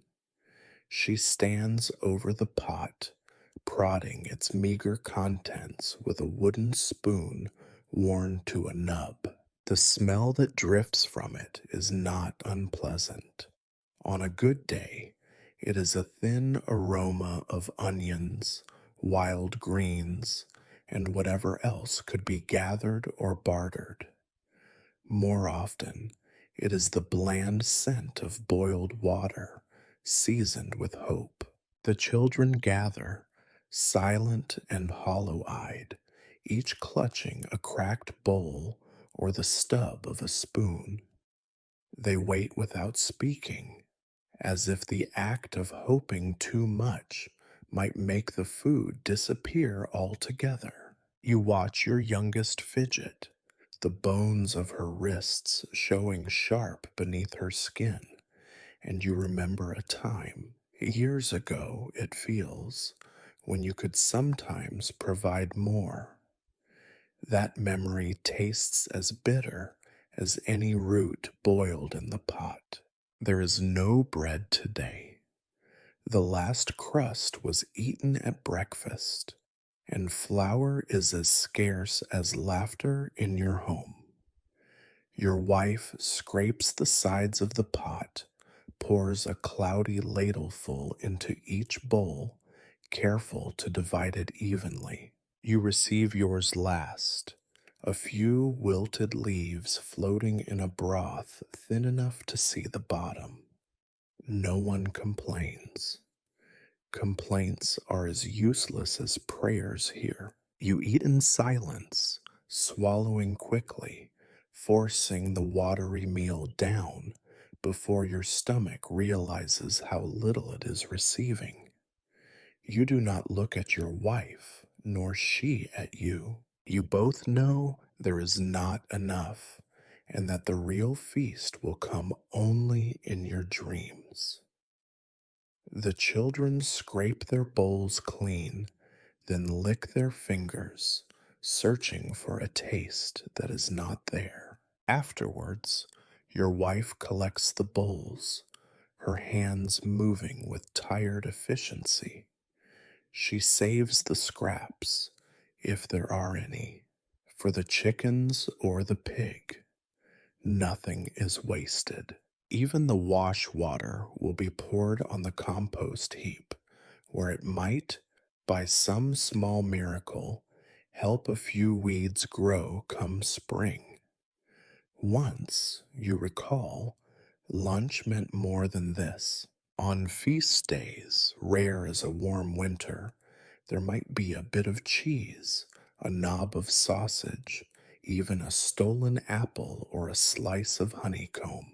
But those days are stories now, told only when the children are too hungry to sleep and need a distraction from the ache in their bellies. Sometimes you imagine what the rich must eat: roasts turning over an open fire, loaves of white bread, sweet cakes piled on platters, pitchers of wine poured without counting. You picture a table groaning with food, a family eating their fill and leaving scraps for the dogs.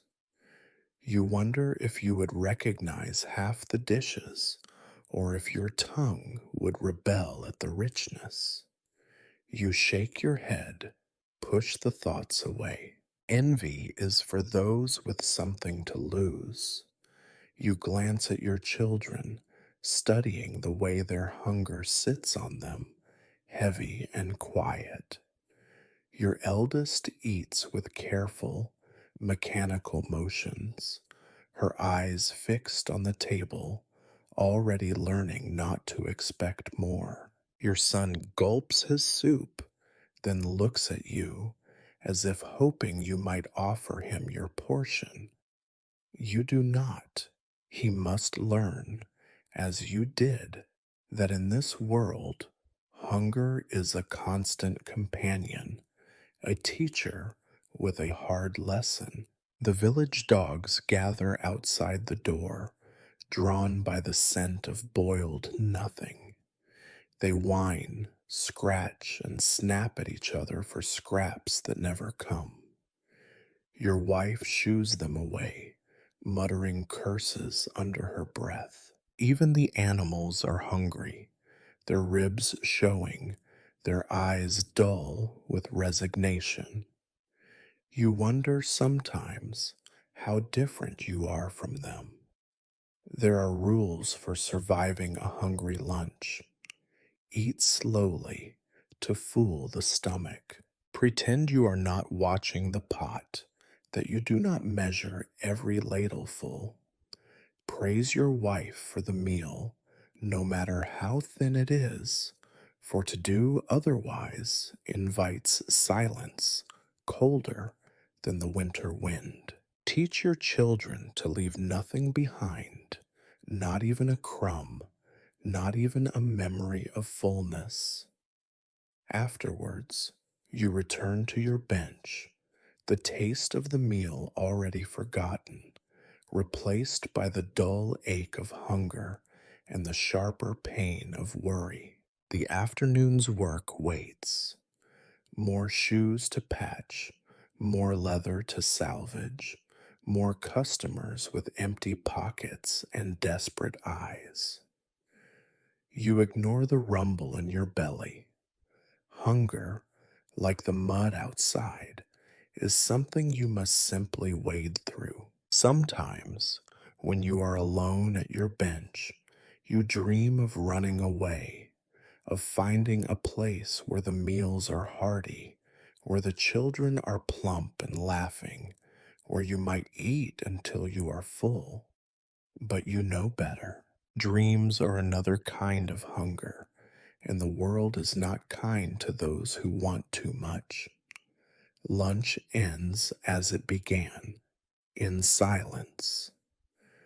You watch your family drift back to their tasks, their faces set, their eyes dulled by want.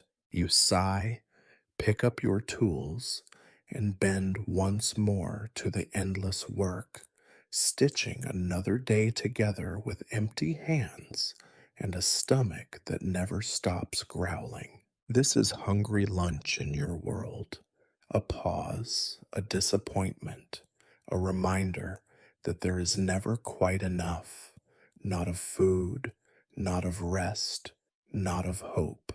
If there is one thing you learn quickly in your trade, it is to watch other craftsmen out of the corner of your eye, not out of admiration, but out of the slow, gnawing envy that seeps into your bones. In this village, every man's struggle is visible, and every man measures his own misery by the shape and shine of his neighbor's despair. Yet there are moments, bitter as cold rain, when you cannot help but notice that for some, life is only marginally less wretched. Your bench is placed by the window, and as you work, you see the village blacksmith across the square. His fire is always burning, smoke rising from the chimney in a steady, defiant plume. The sound of his hammer rings out with the regularity of a bell, and though his arms are scarred and his apron singed, there is something in the way he stands, a broadness, a confidence that you cannot imitate. He eats meat sometimes, or at least you have seen the bones in his yard, picked clean by the dogs. His children wear boots, even in summer. You wonder if their feet ever bleed. Next door is the miller, who seems to live in a different world altogether. The mill stands taller than any house, its stones forever turning, grinding grain for those who can pay. You see him now and then, wiping flour from his face, laughter booming as he measures out sacks of dusty gold. His wife's dress is patched, but always clean. His children's cheeks are round, their bellies full. At the market, the miller's coins are heavy, his voice louder than most. He does not need to barter his services for onions or empty promises. You resent him for that, though you would not trade your bench for his millstone. Not really. Sometimes you catch yourself staring at the baker's window, watching the loaves cooling in the early light. The smell of bread, real bread, thick and yeasty, drifts down the street and wraps itself around your hunger. The baker's wife is a sharp tongued woman, but her hands are soft, her children plump and quick to smile. You wonder if they know what it is to wake at night, stomach growling, or if they take their full bellies for granted. You have mended the baker's shoes more than once, and for payment received a single stale crust. Even that was more than some offer. The tailor is a different story. He works by candlelight, hunched over fabric, finer than anything that passes through your door. He has thread in every color, buttons and ribbons imported from far off places, and sometimes you see the village girls passing by, peeking in at his work. You wonder what it would be like to work with cloth instead of leather, with silk instead of moldy cowhide. But then you see the tailor's hands, twisted by years of needles, and remember that pain is the only universal currency here. Your envy is not loud, it is a quiet thing, a persistent ache beneath the surface. When the blacksmith shares a joint of meat with his friends, or when the miller's wife laughs at the market, you pretend not to see. When the baker's children run through the square with crumbs on their faces, you turn away. You tell yourself that every trade has its hardships, that every man carries his own burdens. Still, you wonder what it would be like to have something left over at the end of the week. Coin in your pocket, meat on your table, a pair of boots that did not leak at the seams. Your wife sees it too. She does not speak of envy. Her tongue is too sharp for that. But you catch her glancing at the blacksmith's door, where smoke and laughter spill out into the street. She sighs when she sees the miller's wife brushing flour from her apron, or when the tailor's daughter passes by in a dress you could never afford. You feel her disappointment, heavy as lead. Even your children notice. Your eldest stares at the baker's boy, who never seems to go hungry. Your son asks why the blacksmith's children have coats in winter. Your youngest, too young for envy perhaps, simply watches the other children, wide-eyed and silent. There are days when you try to console yourself. You remember the stories told in church of pride and the sin of coveting what belongs to others. You remind yourself that every man's pain is his own and that appearances deceive. You tell yourself that your work matters, that shoes are as important as bread or flour or iron. You list the ways your craft is essential. Without you, the blacksmith's boots would rot, the miller's wife would go barefoot, the tailor's family would trudge through mud and misery. These thoughts help for a time until the next hunger pang reminds you that pride is not as filling as meat or bread. Sometimes you dream of a different life, a shop in the city, leather from distant markets, customers who pay in silver, not in onions. You dream of a home where the fire never goes out, where your children sleep warm, where envy is a story told to frighten children. You know these are only dreams. The city is far away, and even if you could leave, you would only trade one kind of misery for another.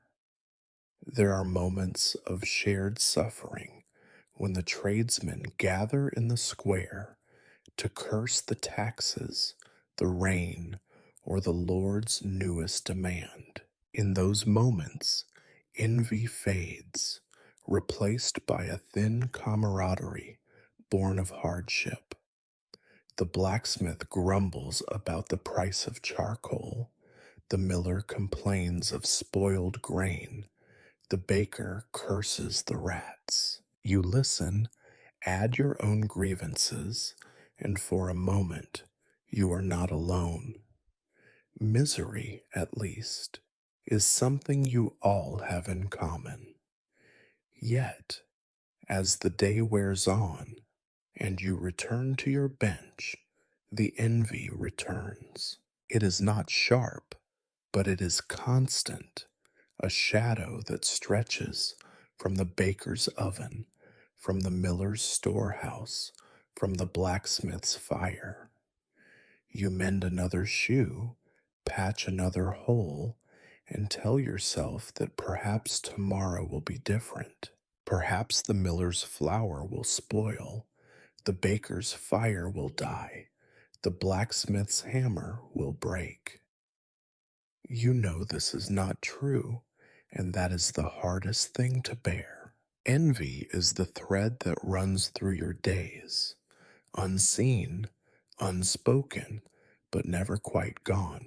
It binds you to your neighbors, keeps you from ever feeling truly content, and reminds you, with every patched boot and empty bowl, just how far you are from the life you wish you could lead.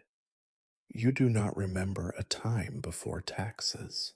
Perhaps there never was such a time, not for your kind. It seems that as soon as a man can call something his own, a patch of earth, a roof, a pile of old tools, someone appears to claim a share of it. In your village, the tax man is more reliable than the sun, the rain, or the seasons themselves. He arrives without fail, his shadow falling across your door like a sickness that cannot be cured. It is early morning when the tax collector comes. You know this not by the crowing of the rooster or the ringing of the church bell, but by the hush that falls over the street, the way the children vanish, the way your neighbors avoid each other's eyes. The dogs, cleverer than most people, slip away into the fields. Even the chickens are quiet, sensing a predator. The tax man is not from the village. He comes from the Lord's estate, dressed in a coat too fine for the mud, boots shined to an impossible gleam, a hat that would make a priest weep. He rides a horse, a creature so sleek and well fed that it seems to belong to another world. He carries a ledger, a quill, and a face that betrays no emotion, neither pleasure nor pity. He is not alone, of course. 2 men-at-arms accompany him, swords rattling at their hips, eyes hard and blank. They do not speak, do not smile, do not help. They stand in the road, silent as stones, reminding everyone just how fragile peace can be. Your wife sees them first. She pulls the children inside, gathers the meager valuables into a sack, and stuffs it beneath the mattress. It is a ritual, as practiced as prayer. You wipe your hands, straighten your back, and wait.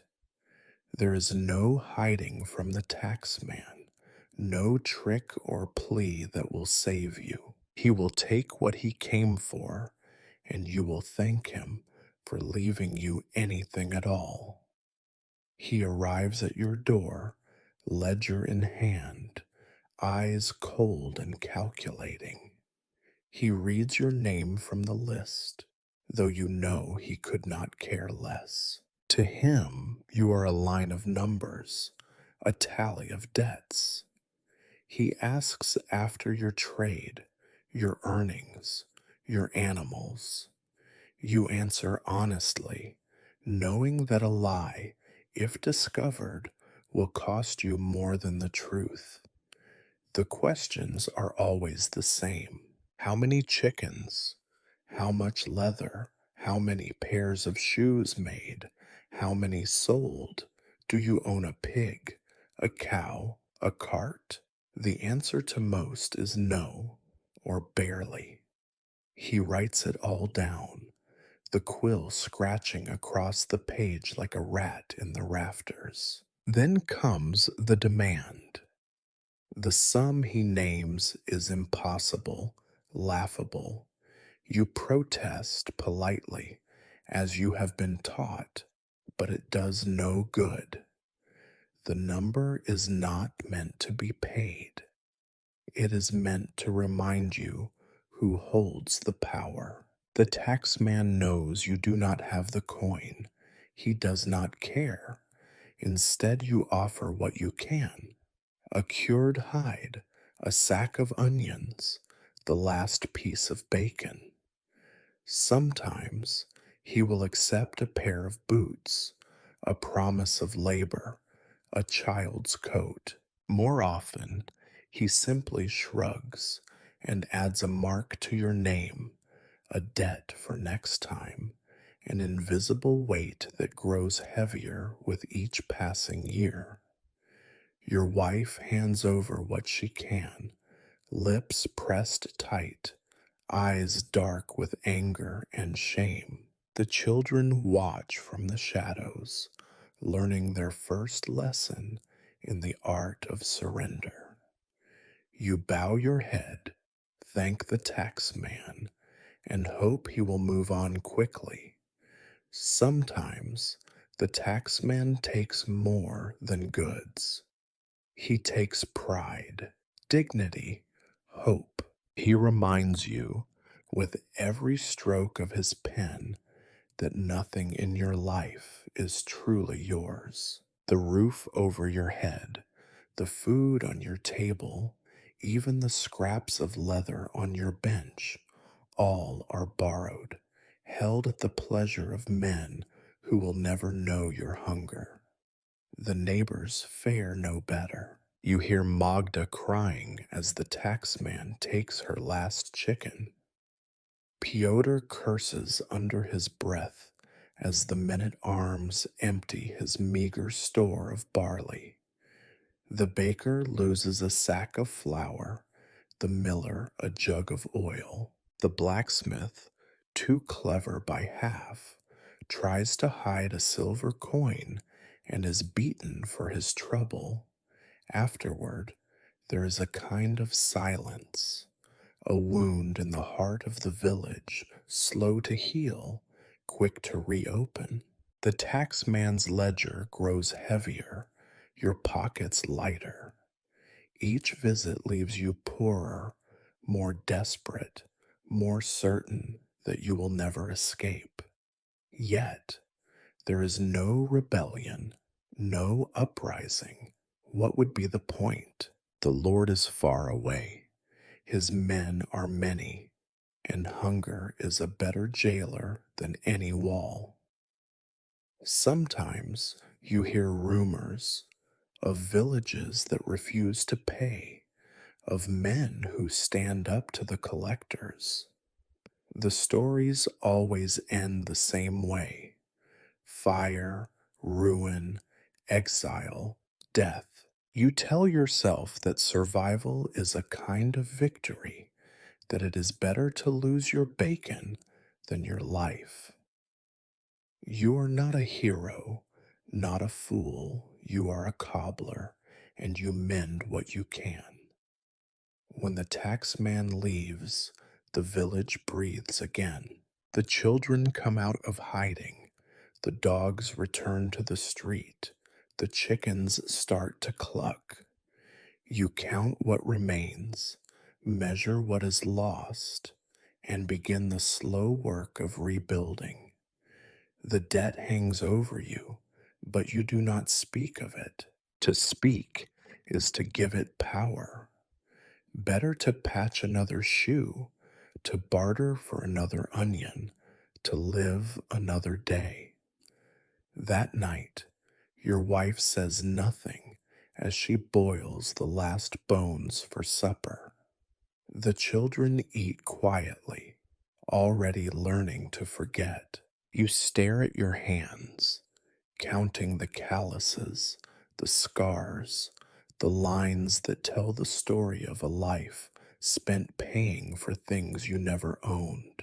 This is the lesson of taxes and levies, that nothing is safe, nothing is certain, and nothing, no matter how hard won or dearly bought, will ever truly be yours. You have learned not to mind the dirt. It is everywhere, in everything, clinging to the soles of your feet, gathering beneath your fingernails, crusting in the corners of your eyes. Dirt is the backdrop of your life, as much a constant as hunger, as unremarkable as the gray sky hanging low over the village. You tell yourself it is only mud, only dust, only the price of living close to the earth, but you know better. Dirt here is never just dirt. It is the sum of everything that has gone wrong: spilled soup, rotting leaves, animal waste, and the detritus of bodies worn out by years of misery. Your home is no exception. The floor is a patchwork of old planks and hard packed earth, never truly clean, no matter how many times your children sweep it with their broken broom. A thin film of grime coats every surface: the table, the bench, the few battered pots and bowls you possess. The walls, patched with hides and bits of broken wattle, have taken on the color and smell of smoke, sweat, and age. The air inside is thick with the scents of boiled cabbage, damp leather, and mold, each one clinging to your skin until you can no longer tell where your body ends and your house begins. It is not just inside. The village itself is a monument to filth. The street outside your door is a river of mud, churned up by boots and hooves and the wheels of the occasional cart. When it rains, and it always rains, the water has nowhere to go, so it pools and stagnates, forming puddles laced with the rainbow sheen of oil and the floating scum of things you would rather not name. In the summer, the heat bakes the muck until it cracks and flakes, sending clouds of dust into the air, dust that finds its way into your eyes, your nose, your bread. Garbage is everywhere: bones gnawed clean by dogs, bits of cloth too worn even for rags, vegetable peels, broken crockery. Nothing truly disappears here. The villagers pile their refuse at the edge of the street, hoping the pigs or the crows will make it vanish, but mostly it just sits, growing mold and maggots, a slow feast for flies and rats. The rats are everywhere, darting from shadow to shadow, bold enough to steal food from your table if you do not watch. Sometimes, at night, you hear them fighting in the walls, a frantic scurrying that keeps you awake long after you should have collapsed from exhaustion. The well, meant to be the village's blessing, is another source of trouble. The water is cloudy on good days, foul on bad ones, carrying the taste of rust, earth, and things best left unimagined. Sometimes you fish out a dead mouse or the remnants of some unfortunate animal. The priest says to boil the water, and sometimes you do, but fuel is scarce and time is short. Most of the time, you simply drink and hope for the best. Bathing is a rare luxury. The river is cold and swift, its banks as muddy as the streets. Once a week, perhaps, you strip and scrub yourself as best you can, wincing as the cold water bites your skin, trying not to think about what floats downstream from the tannery or the butcher's pit. In winter, you settle for a rag and a pot of tepid water, cursing the chill and the way the dirt never quite lets go. Your children are worse, always sticky, always streaked with mud, their hair tangled and crawling with lice, no matter how many times you comb it. The latrine is a hole in the ground behind your house, barely covered, rank with the smell of ammonia and rot. Flies gather there in swarms, and sometimes, when the wind is wrong, the stench creeps into the house and settles over everything like a curse. Chamber pots are emptied there too, often by the youngest children, who complain bitterly but have no choice. You dream of a real privy, stone lined and far from the door, but dreams are cheap and wood is not. Disease flourishes in this world. The filth is a breeding ground for every sickness you can name, and many you cannot. Sores refuse to heal, wounds fester, fevers spread.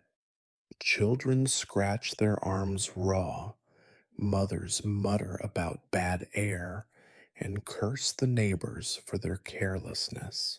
The priest sprinkles holy water, but even he cannot drive away the lice, the fleas, or the sour stink that lives in every wall and under every bed. Sometimes you remember stories of places where people live clean, cities with stone streets, houses with tiled floors, rooms that do not reek of mold. You wonder if such places are real or only the fantasy of those who have never waded through knee-deep mud with a leaking boot.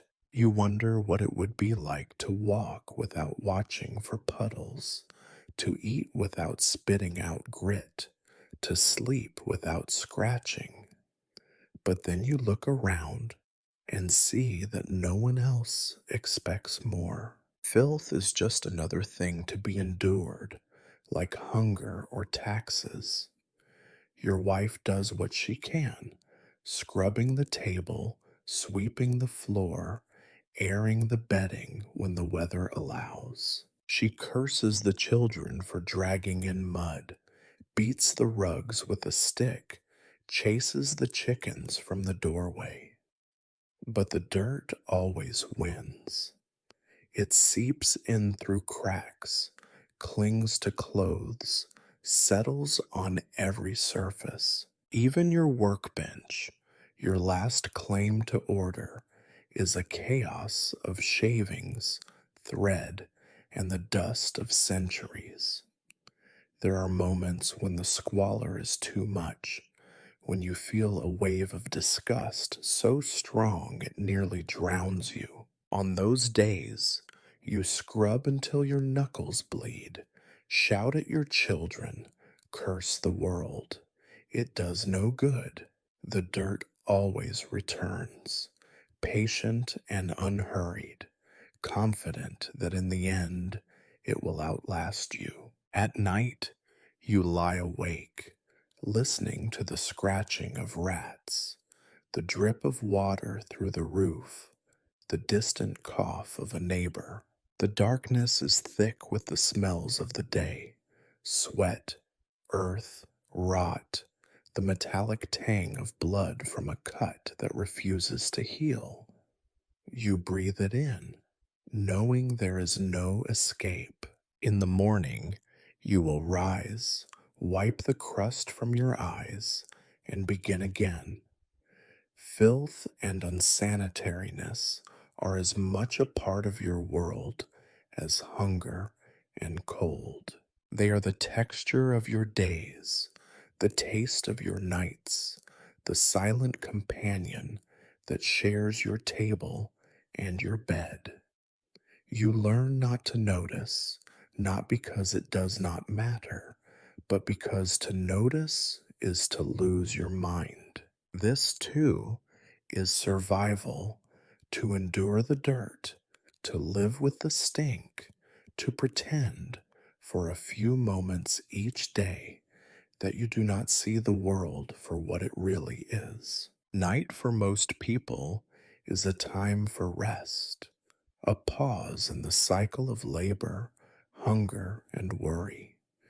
For you and your family, night is just another kind of danger. The day may exhaust you, but it is the darkness that truly unsettles your bones. Your home, your patch of earth, your pitiful pile of belongings. None of it feels safe when the sun disappears behind the woods, when the wind changes, when you sense that someone, somewhere, is waiting for your candle to burn out. You have heard the stories all your life. Every villager has.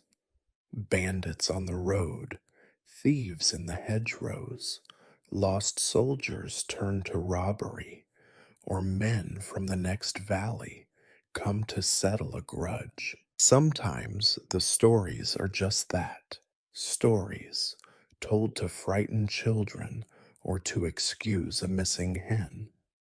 But sometimes the stories are all too real. Tonight, the air is too still, the silence too deep. The dogs do not bark, the wind does not rattle the shutters. You are more tired than usual, your back sore, your hands stiff from a long day at the bench. Your wife is already asleep, one arm flung across the smallest child, who whimpers in her dreams. The other children sleep in a tangle of limbs, snoring softly. You sit by the dying fire, listening for trouble, knowing that the thin door and the rotting window frame are no match for real danger. And then you hear it: a rustle in the yard, a soft scrape against the wall, a whisper too low for words. Your heart pounds, your mouth goes dry. You reach for your knife, the one you use to cut leather, not because it is sharp, but because it is all you have. The night is thick and pressing, the darkness absolute. A figure passes by the window, shadow stretched long by the moonlight. You move quietly, careful not to wake your wife, careful not to let the children stir.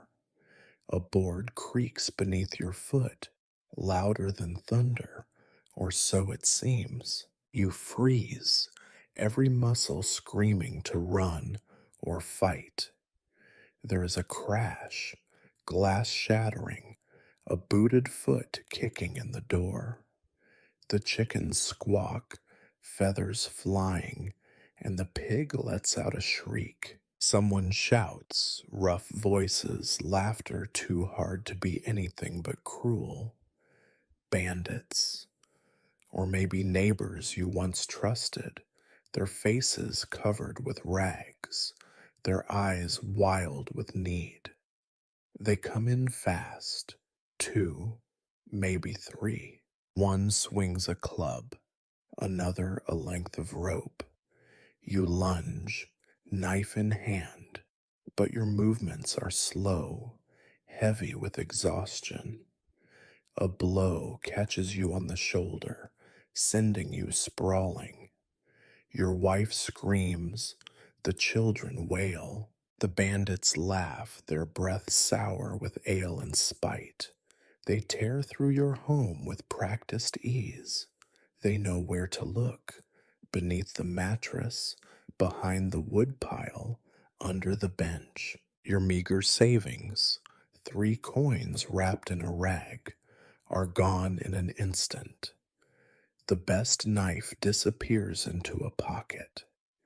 A pair of shoes you were saving for the market vanishes, as does the last bit of cured pork. One of the men grabs your wife by the arm. She spits in his face, and he curses, shoving her into the corner. Your eldest child tries to shield the younger ones, but the bandit only laughs, ruffling her hair as if she is a pet. You struggle to your feet, knife still clutched tight, but another blow sends you back down. The world swims, blood trickling from your forehead, your eyes filling with tears of rage and shame. The bandits are not gentle. They take what they want, smash what they do not. When they leave, they spit on your floor, kick over the fire, and vanish into the night as suddenly as they came. The silence that follows is worse than their laughter, a heavy, suffocating quiet filled with sobs and the smell of spilled ale, broken glass, and fear. You do not know how long you sit there, stunned, the knife still clutched in your useless hand. Your wife gathers the children, murmuring to them, checking for wounds. The eldest helps you to your feet. The room is a shambles, straw everywhere, pots broken, the door hanging from its hinges.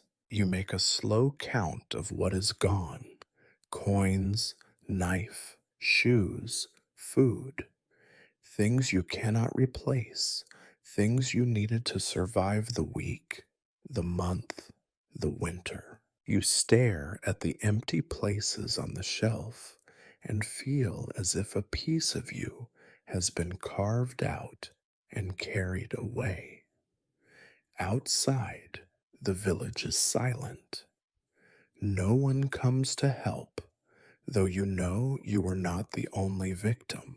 In the morning, you will see other doors broken, other faces bruised and gray with fear. You will hear the same stories. They came for the flour. They took the pig. They broke everything. The village will patch itself together, as always, but nothing will be as it was. You try to comfort your family, to promise that it will be all right. Your wife listens in silence, her eyes dark and distant. The children cry themselves to sleep, huddled close for warmth and comfort you cannot give. You sit by the window, knife still in hand, staring into the night. You know the bandits will not be caught, that justice is another dream for other people. You know, too, that your life was not safe before, but now it is smaller, poorer, even more precarious. Tomorrow you will mend what you can, nail the door back into place, sweep up the glass, count what little you have left. You will begin again because there is no other choice. Night is not for resting, not here. Night is for surviving. When the sun rises, it finds you older than you were the night before. You move as if through mud, your body aching in new ways, bruises blooming on your arms and face, a headache pounding at your temples like a vengeful spirit. The world, which never seemed generous, now seems actively cruel. You can smell the stale scent of fear in your home, on your skin, in the ragged breath of your children, in the silence between you and your wife. You begin the morning as always, but everything is changed. The door hangs awkwardly on its hinges, barely able to shut out the morning chill. The fire is out, scattered ashes and broken twigs, all that remain of last night's meager warmth. The chickens are nervous, huddled in one corner of the yard, feathers missing, eyes wild. Your pig limps, a cut on its flank, a fresh reminder that not even your animals are safe from the world's appetite. You count the losses one by one, the missing coins, the knife you used for your best work, the food you had hoarded for the days ahead, the shoes you hoped to trade, all gone, vanished in the space of a few minutes' terror. You tell yourself these are just things, just objects, but you know better. Each loss is a blow, not just to your comfort, but to your hope, your confidence, your ability to pretend that tomorrow might be different from today. The greatest loss is not what the bandits took, but what they left behind. A sense of violation, a certainty that the little you have is never really yours. You watch your wife try to clean the mess, her movements sharp and silent. The children, usually noisy and quarrelsome, are subdued. The youngest clings to her mother, thumb in her mouth, eyes wide and blank. Your eldest goes about her chores mechanically, glancing over her shoulder at every sound. The villagers gather slowly in the street, faces pale, voices hushed. Some compare bruises, others weep openly for what they lost. Magda is missing her last chicken. Piotr, who never had much, has nothing left at all. The baker curses the thieves and the Lord alike, but no one expects justice. The guard appears late, yawning, already drunk, and mutters about sending word to the castle. No one listens. Everyone knows that the Lord's men do not come for the likes of you, not unless there is tax to collect. You try to work, but your hands shake. You search for your tools, only to find the best of them gone. The knife you prized, the awl your father gave you, the bit of beeswax you saved for tough stitches, all lost. You try to make do, but the work goes poorly. The shoes you patch are clumsy, the stitches uneven. Your customers will complain if they bother to come at all.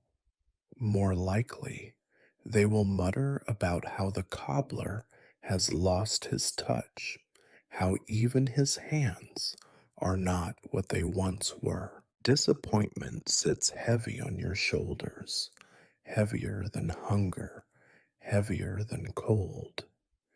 It is in every glance your wife gives you, in every whimper from the children, in every scrape of your knife against cheap, rotting leather. You are disappointed in the world, in your luck, in your inability to protect what is yours. Most of all, you are disappointed in yourself. You know you should rage, should rail against the thieves, against the guard, against the Lord who rules from his distant stone keep. But you do not. You swallow your anger, bury it deep, because you have learned that rage is expensive. Rage brings more trouble, more bruises, more losses. You keep your head down, patch your shoes, and try to keep what is left. Your wife tries to lift your spirits in her own way. She makes a soup from what she can scavenge, scolding the children for their silence, singing an old song under her breath. The sound echoes in the hollow space left by your stolen things, and you are grateful, even as you know it is not enough. The day crawls by, each hour marked by small defeats. The pig will not eat. The chickens lay no eggs.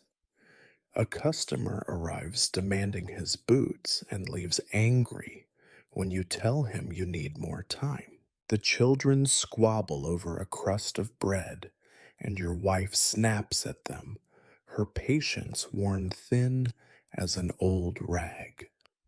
You mend what you can, but the hole in your heart, in your house, in your future is harder to repair.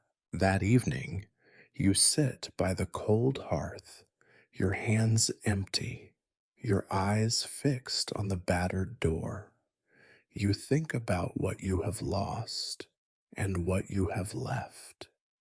You think about leaving, taking your family, running away to somewhere new, somewhere safe. But you know there is nowhere to go.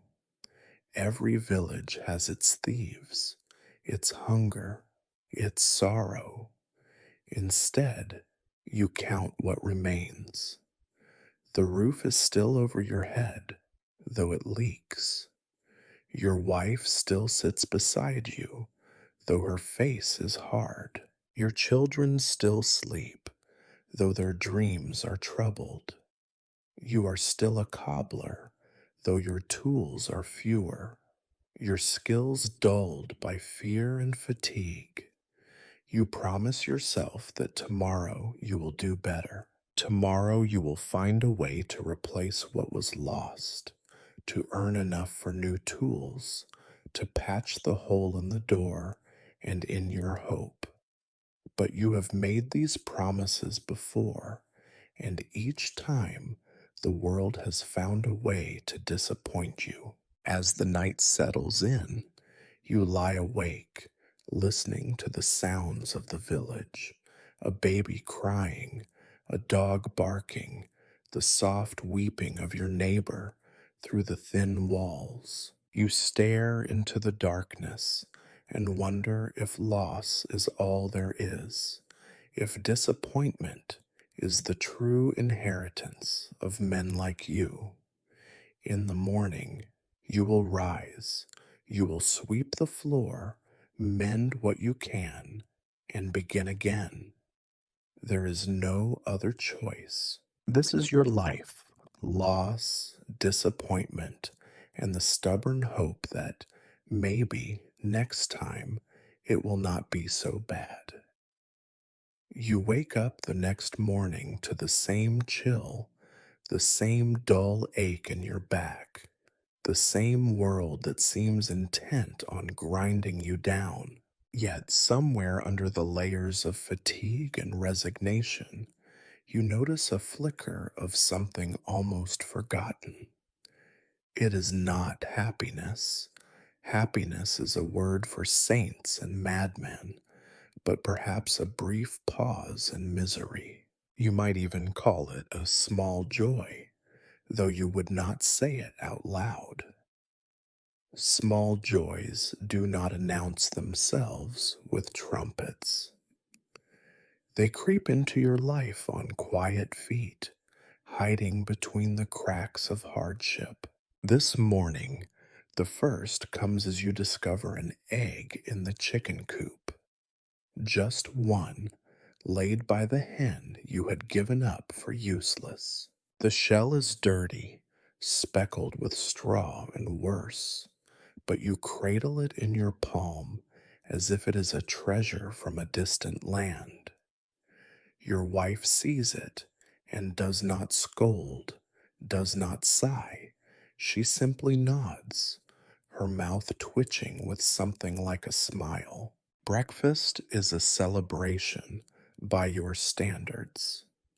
The egg is split 5 ways, a sliver of yolk for each child, a taste for your wife, a lick of the shell for you. There is laughter, brief but real, as the youngest makes a face at the runny white, and the oldest tries to claim the largest piece. You watch them and realize you are smiling too, though you do not remember the last time your face felt so light. The day brings more of the usual drudgery: boots to mend, scraps to sort, the endless battle with mud and flies. But there is a patch of sun by your workbench, and for a little while it is warm on your hands. You sit in the light and listen to the faint sounds of birds, real birds, not just crows or chickens, singing in the hedges. Their song is thin, almost lost in the clatter of daily life, but you hear it. You pause your work and let it fill your ears. It is a reminder that not everything is ugly.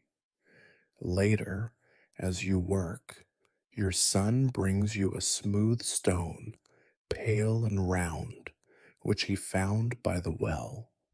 He offers it with a shy grin, as if he has found a pearl. You accept it with the gravity it deserves, placing it on your bench beside your most precious tools. It is nothing, really, just a stone, but it feels like a gift, a token of hope from one battered soul to another. Your wife bakes what little flour is left into flat, lumpy cakes. They are chewy, tasting mostly of smoke and salt, but they are warm, and you eat them together, dipping pieces into a pot of broth that is more water than food. For a brief moment, you feel full. You share a joke about the cake's toughness, your wife rolling her eyes, the children giggling. Laughter, like warmth, never lasts, but for a few moments, it is enough. In the afternoon, a neighbor passes by and tosses you a shriveled apple. For the children, she says, though you know she has little enough herself.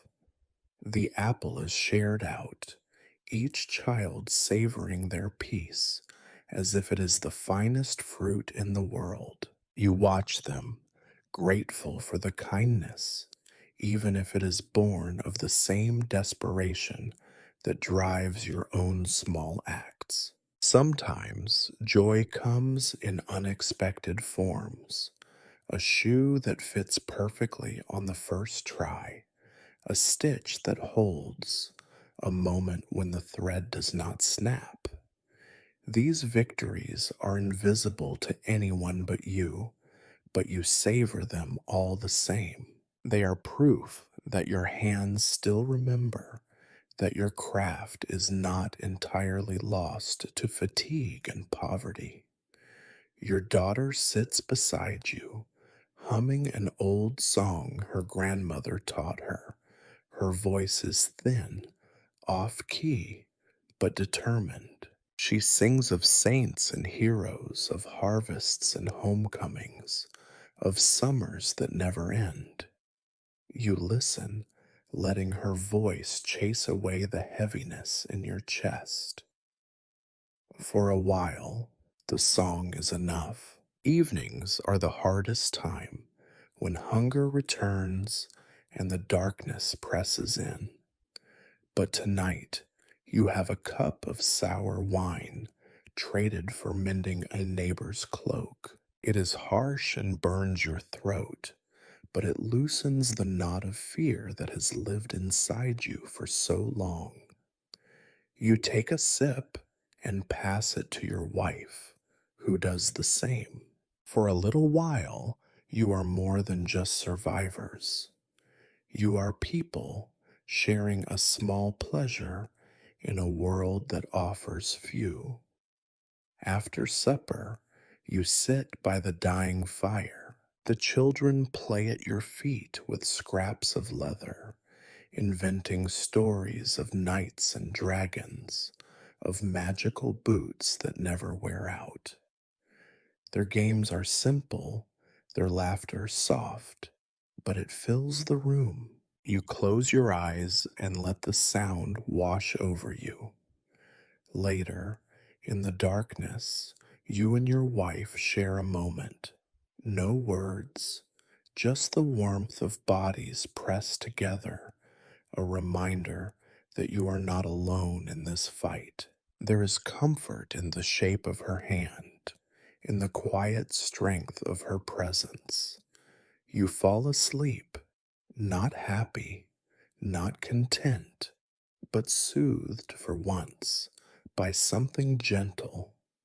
Small joys, you have learned, are all that stand between you and despair.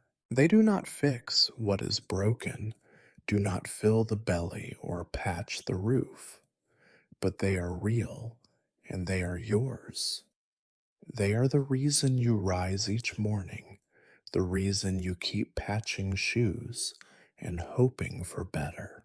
Tomorrow, the hunger will return, the taxes, the mud, the endless work. But for tonight, there is laughter and music and warmth. For tonight, there is enough. Winter in your village does not arrive gently.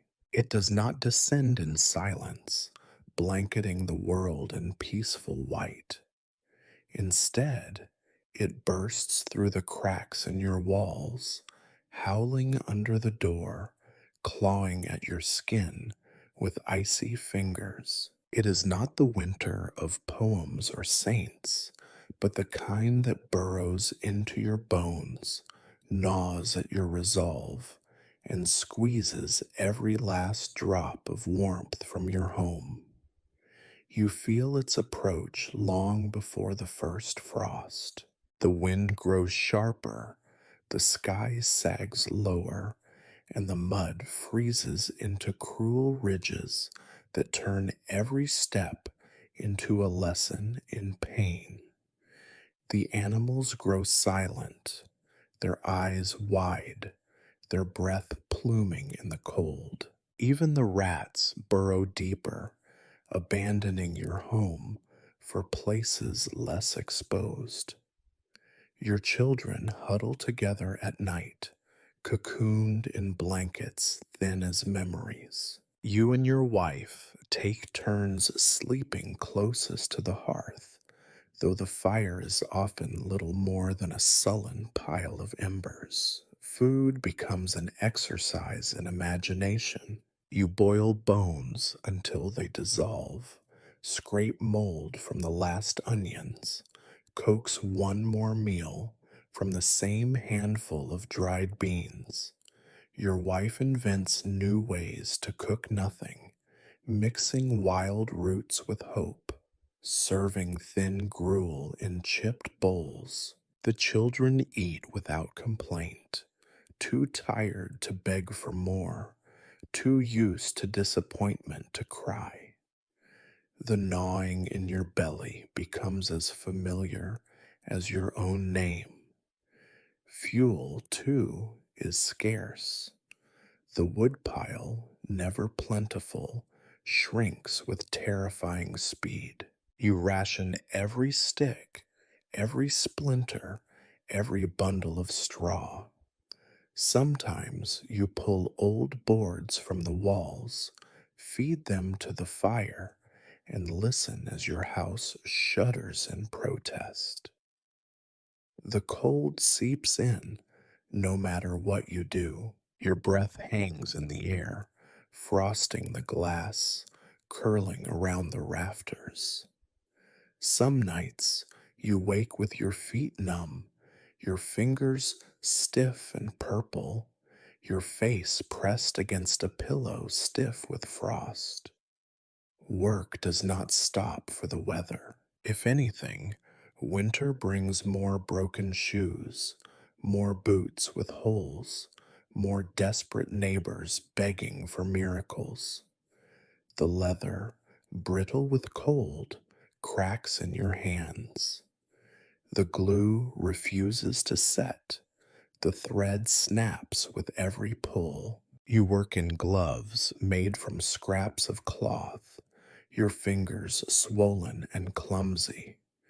Each stitch is a battle, each shoe a monument to suffering. Yet you keep going because the work is all there is. If you stop, there will be nothing left when the thaw comes. Illness prowls the village like a hungry wolf. Coughs echo through the thin walls. Fevers burn in the night. The air is thick with the stink of sweat and sickness. The priest prays louder, his sermons filled with talk of sin and endurance, but his hands shake as he blesses the sick. Some families lose a child or a parent, some lose more. When you hear the church bell toll, you count the rings and wonder whose misery is being measured this time. The cold brings with it a new kind of silence. People stop visiting, stop gossiping, stop knocking on your door to beg for work or barter for scraps. You see your neighbors only at the well, their faces hidden behind scarves and rags, their eyes red and weary. Everyone moves quickly, heads down, intent on surviving another day. Even the dogs vanish, their howls lost to the wind. Your wife grows thinner, her cheeks hollow, her patience stretched as tight as the string in your workshop. She does what she can, tending the children, rationing food, patching clothes that are more whole than fabric. The children, too, seem smaller, their laughter rarer, their games quieter. Sometimes you catch your eldest staring out the window at the endless gray, her eyes reflecting a sadness you wish you could chase away. You become an expert in doing without warmth, without meat, without hope. You tell yourself that spring will come, that the world will soften, that the river will thaw and bring life back to the fields. You count the days, mark them on a scrap of wood, try to believe in the promise of change. But winter is long, and belief is a fragile thing. One night, a storm blows in from the north. The wind rattles the roof, finds every gap and flaw in your house. The fire dies, and you have nothing left to burn. You huddle with your family, pressed together for warmth, listening to the howl outside, the creak of the walls, the shuddering of your own breath. In the darkness, you whisper old stories, sing broken songs, anything to fill the silence and drive back the cold. In the morning, The world is unchanged. The snow is deeper, the wind sharper, the sky just as leaden. You force yourself up, force your hands to move, force your hope to flicker one more time. You mend another boot, patch another coat, barter another meal from a neighbor who is just as desperate as you. This is winter, you remind yourself, not a season, but a sentence, a test of endurance, a lesson in humility, a reminder that survival is the only victory that matters. Yet, even in the cold, you notice small signs of life. The first green shoot beneath the snow, the quick smile of your wife, when the sun breaks through for a moment, the way your children cling to you at night. You take these crumbs of comfort, hoard them against the next storm, and wait for spring, because that is what winter teaches best: how to wait, how to endure, how to find a reason, no matter how small, to keep going. Hope in your village is a currency even rarer than silver. It flickers in the corners of conversation, slips between the cracks in the mud, and vanishes as quickly as it arrives. Yet every winter, as the darkness lingers and the wind gnaws at your bones, the first hints of change appear like rumors, small, trembling, easy to crush but hard to ignore. It always begins with talk. Perhaps a traveler stops at the inn, his boots finer than any you have ever patched, his stories spiced with details of cities where the bread is white and the streets are paved with something other than filth. He says that the Lord is old and ill, that his son will soon inherit the manor. Some whisper that the new Lord is kind, that he will lower taxes, that he once spoke with a farmer as if they were equals. Others, more cynical, shake their heads and spit, muttering that no master ever loosened the leash on purpose. The rumors are like scraps of cloth, not enough to make a shirt, but better than nothing. Your wife listens as she kneads dough made of the last flour, her face tight with skepticism, but her hands working with unusual energy. The children, for once, ask questions about the outside world. They want to know if there are places without mud, if there are towns where no one goes barefoot, if there is a school where children learn from books instead of from hunger and pain. Sometimes the hope comes from smaller sources. The blacksmith mentions a merchant caravan due in spring, bringing new tools, new fabrics, even, he swears, a barrel of salt herring. The miller claims a new road is being built nearby, that it will bring traders and, with them, coins instead of onions and eggs. The priest, never one to miss an opportunity, preaches on Sundays about the virtue of patience and the promise of reward, a bountiful harvest, a healthy child, a new roof, a kinder world. You want to believe, you truly do. You let yourself imagine a future where your work is valued, where your tools are sharp, and your larder full, where your children run in the street with shoes that do not leak. You dream of a life where you are not always behind, behind on debts, behind on repairs, behind on the slow race against sickness and cold. Yet, hope is a slippery thing. For every rumor of change, there is a story of disappointment.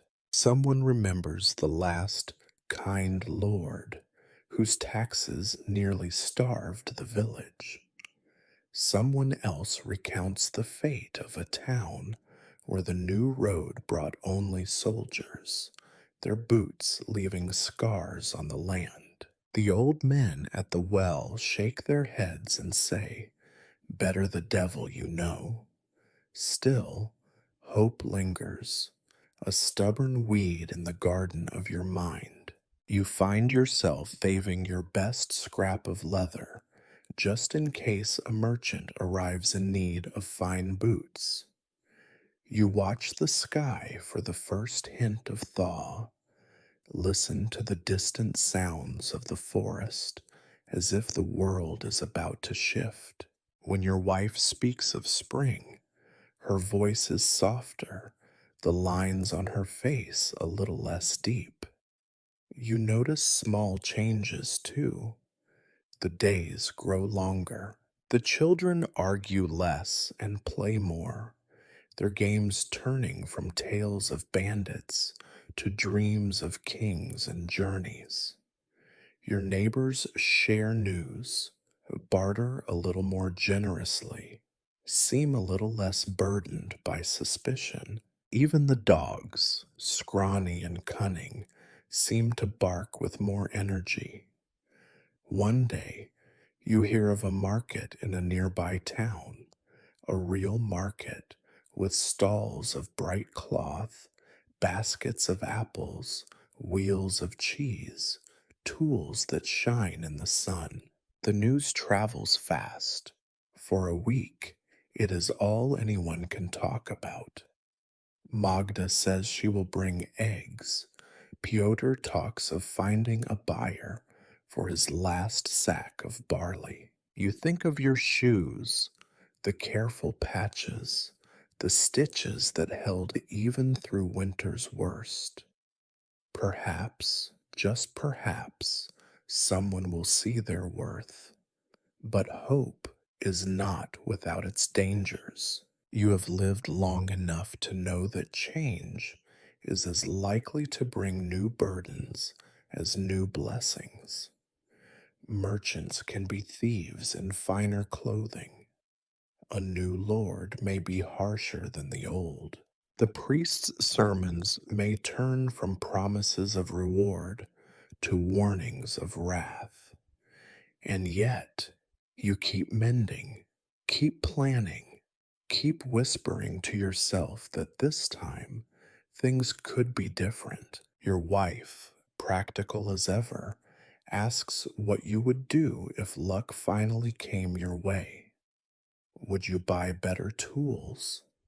Would you repair the roof? Would you send the children to the city for schooling, or simply buy enough meat to fill the pot for a month? You do not know the answer. Hope is still too new, too untested, too fragile to trust with plans. On a rare warm day, you open the door and let the sunlight in. You sweep the floor, hum an old song, and watch your children chase each other in the yard, laughter echoing across the mud. Your heart aches with longing, not for riches or ease, but for a little less worry, a little more time.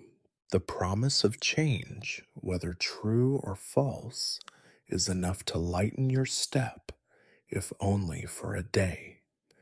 As dusk falls, you sit at your bench, patching yet another pair of battered boots. Outside, the village is quiet, the air soft with the first hints of spring.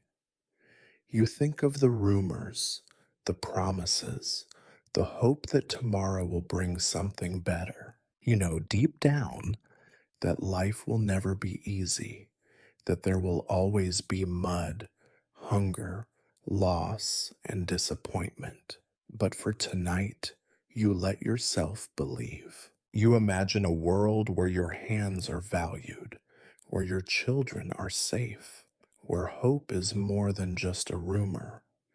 You work by candlelight, humming softly, your heart a little lighter than the day before. Tomorrow, you will wake to the same village, the same struggles, the same endless patching and mending. But tomorrow, too, there might be something new, something small, something hopeful, something just out of sight. And that, for now, is enough. Night returns, as it always does, bringing with it the hush that falls over the village when the last scrap of daylight has surrendered to the cold. The world shrinks in darkness, your home reduced to a pool of flickering candlelight, your family huddled close together. You know every crack in the wall, every draft that snakes across the floor, every groan of the tired beams above your head. The day is finished, the workbench silent, and all that is left are the things you cannot mend with a needle or an awl. The children fall asleep quickly, too tired from hunger and play to linger in the land of the living. Your wife sits beside you, mending a shirt by the light of a stub of candle. Her hands move without thought, the thread passing through the cloth in the same way that time passes through your life, steady, relentless, indifferent to hope or despair.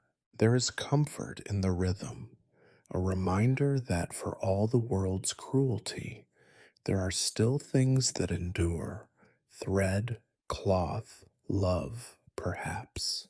You look at your hands, rough and stained, the lines etched deeper with every passing year. They are the record of your existence, scars from knives and awls, burns from the hearth, the calluses of endless labor.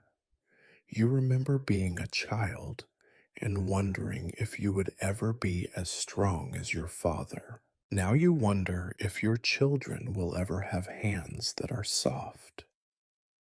Night is the only time you allow yourself the luxury of memory. You think of the years behind you, the seasons turning, the harvests failing, the lean times growing ever longer. You remember when your eldest was born, when your wife first smiled at you, when the world seemed wide and the future less certain, but somehow brighter. You remember the first shoes you made on your own, a child's pair, the leather too thin, the stitching awkward but earnest.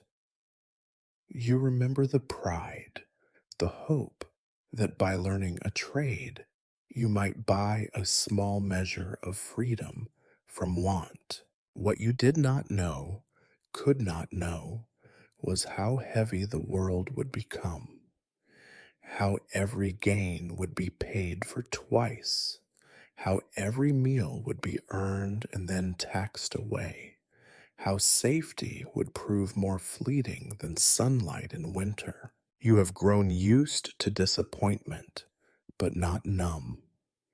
Each loss still hurts. Each betrayal still stings. Each small joy is treasured all the more because of the darkness around it. Tonight, you let yourself ask the questions that never leave you, no matter how hard you work. What is the point of all this struggle? Why keep fighting for scraps, for moments of comfort, for the chance to wake up tomorrow, only to start it all again? There is no answer, not really, just the stubbornness that lives in your bones, the refusal to give in, the love you feel for those sleeping under your roof. You fight because you must, because there is nothing else. Outside, the wind howls. It rattles the shutters and stirs the embers in the hearth. You listen to the night and think about the lives lived beyond your village, lives of lords and merchants, of priests and strangers whose names you will never know. You wonder if their nights are quieter, if their hearts are lighter, if they look at their hands and see something different. You doubt it. Misery, you have learned, is the great equalizer, even if it wears different clothes. You rise and check the door, making sure it is as secure as you can make it with what you have left. You add another log to the fire, watching the sparks drift upward, imagining them as wishes, brief, bright, quickly spent. Your wife finishes her sewing, sets the shirt aside, and sits with you in the silence. Sometimes you speak, sometimes you do not. Tonight, words are unnecessary.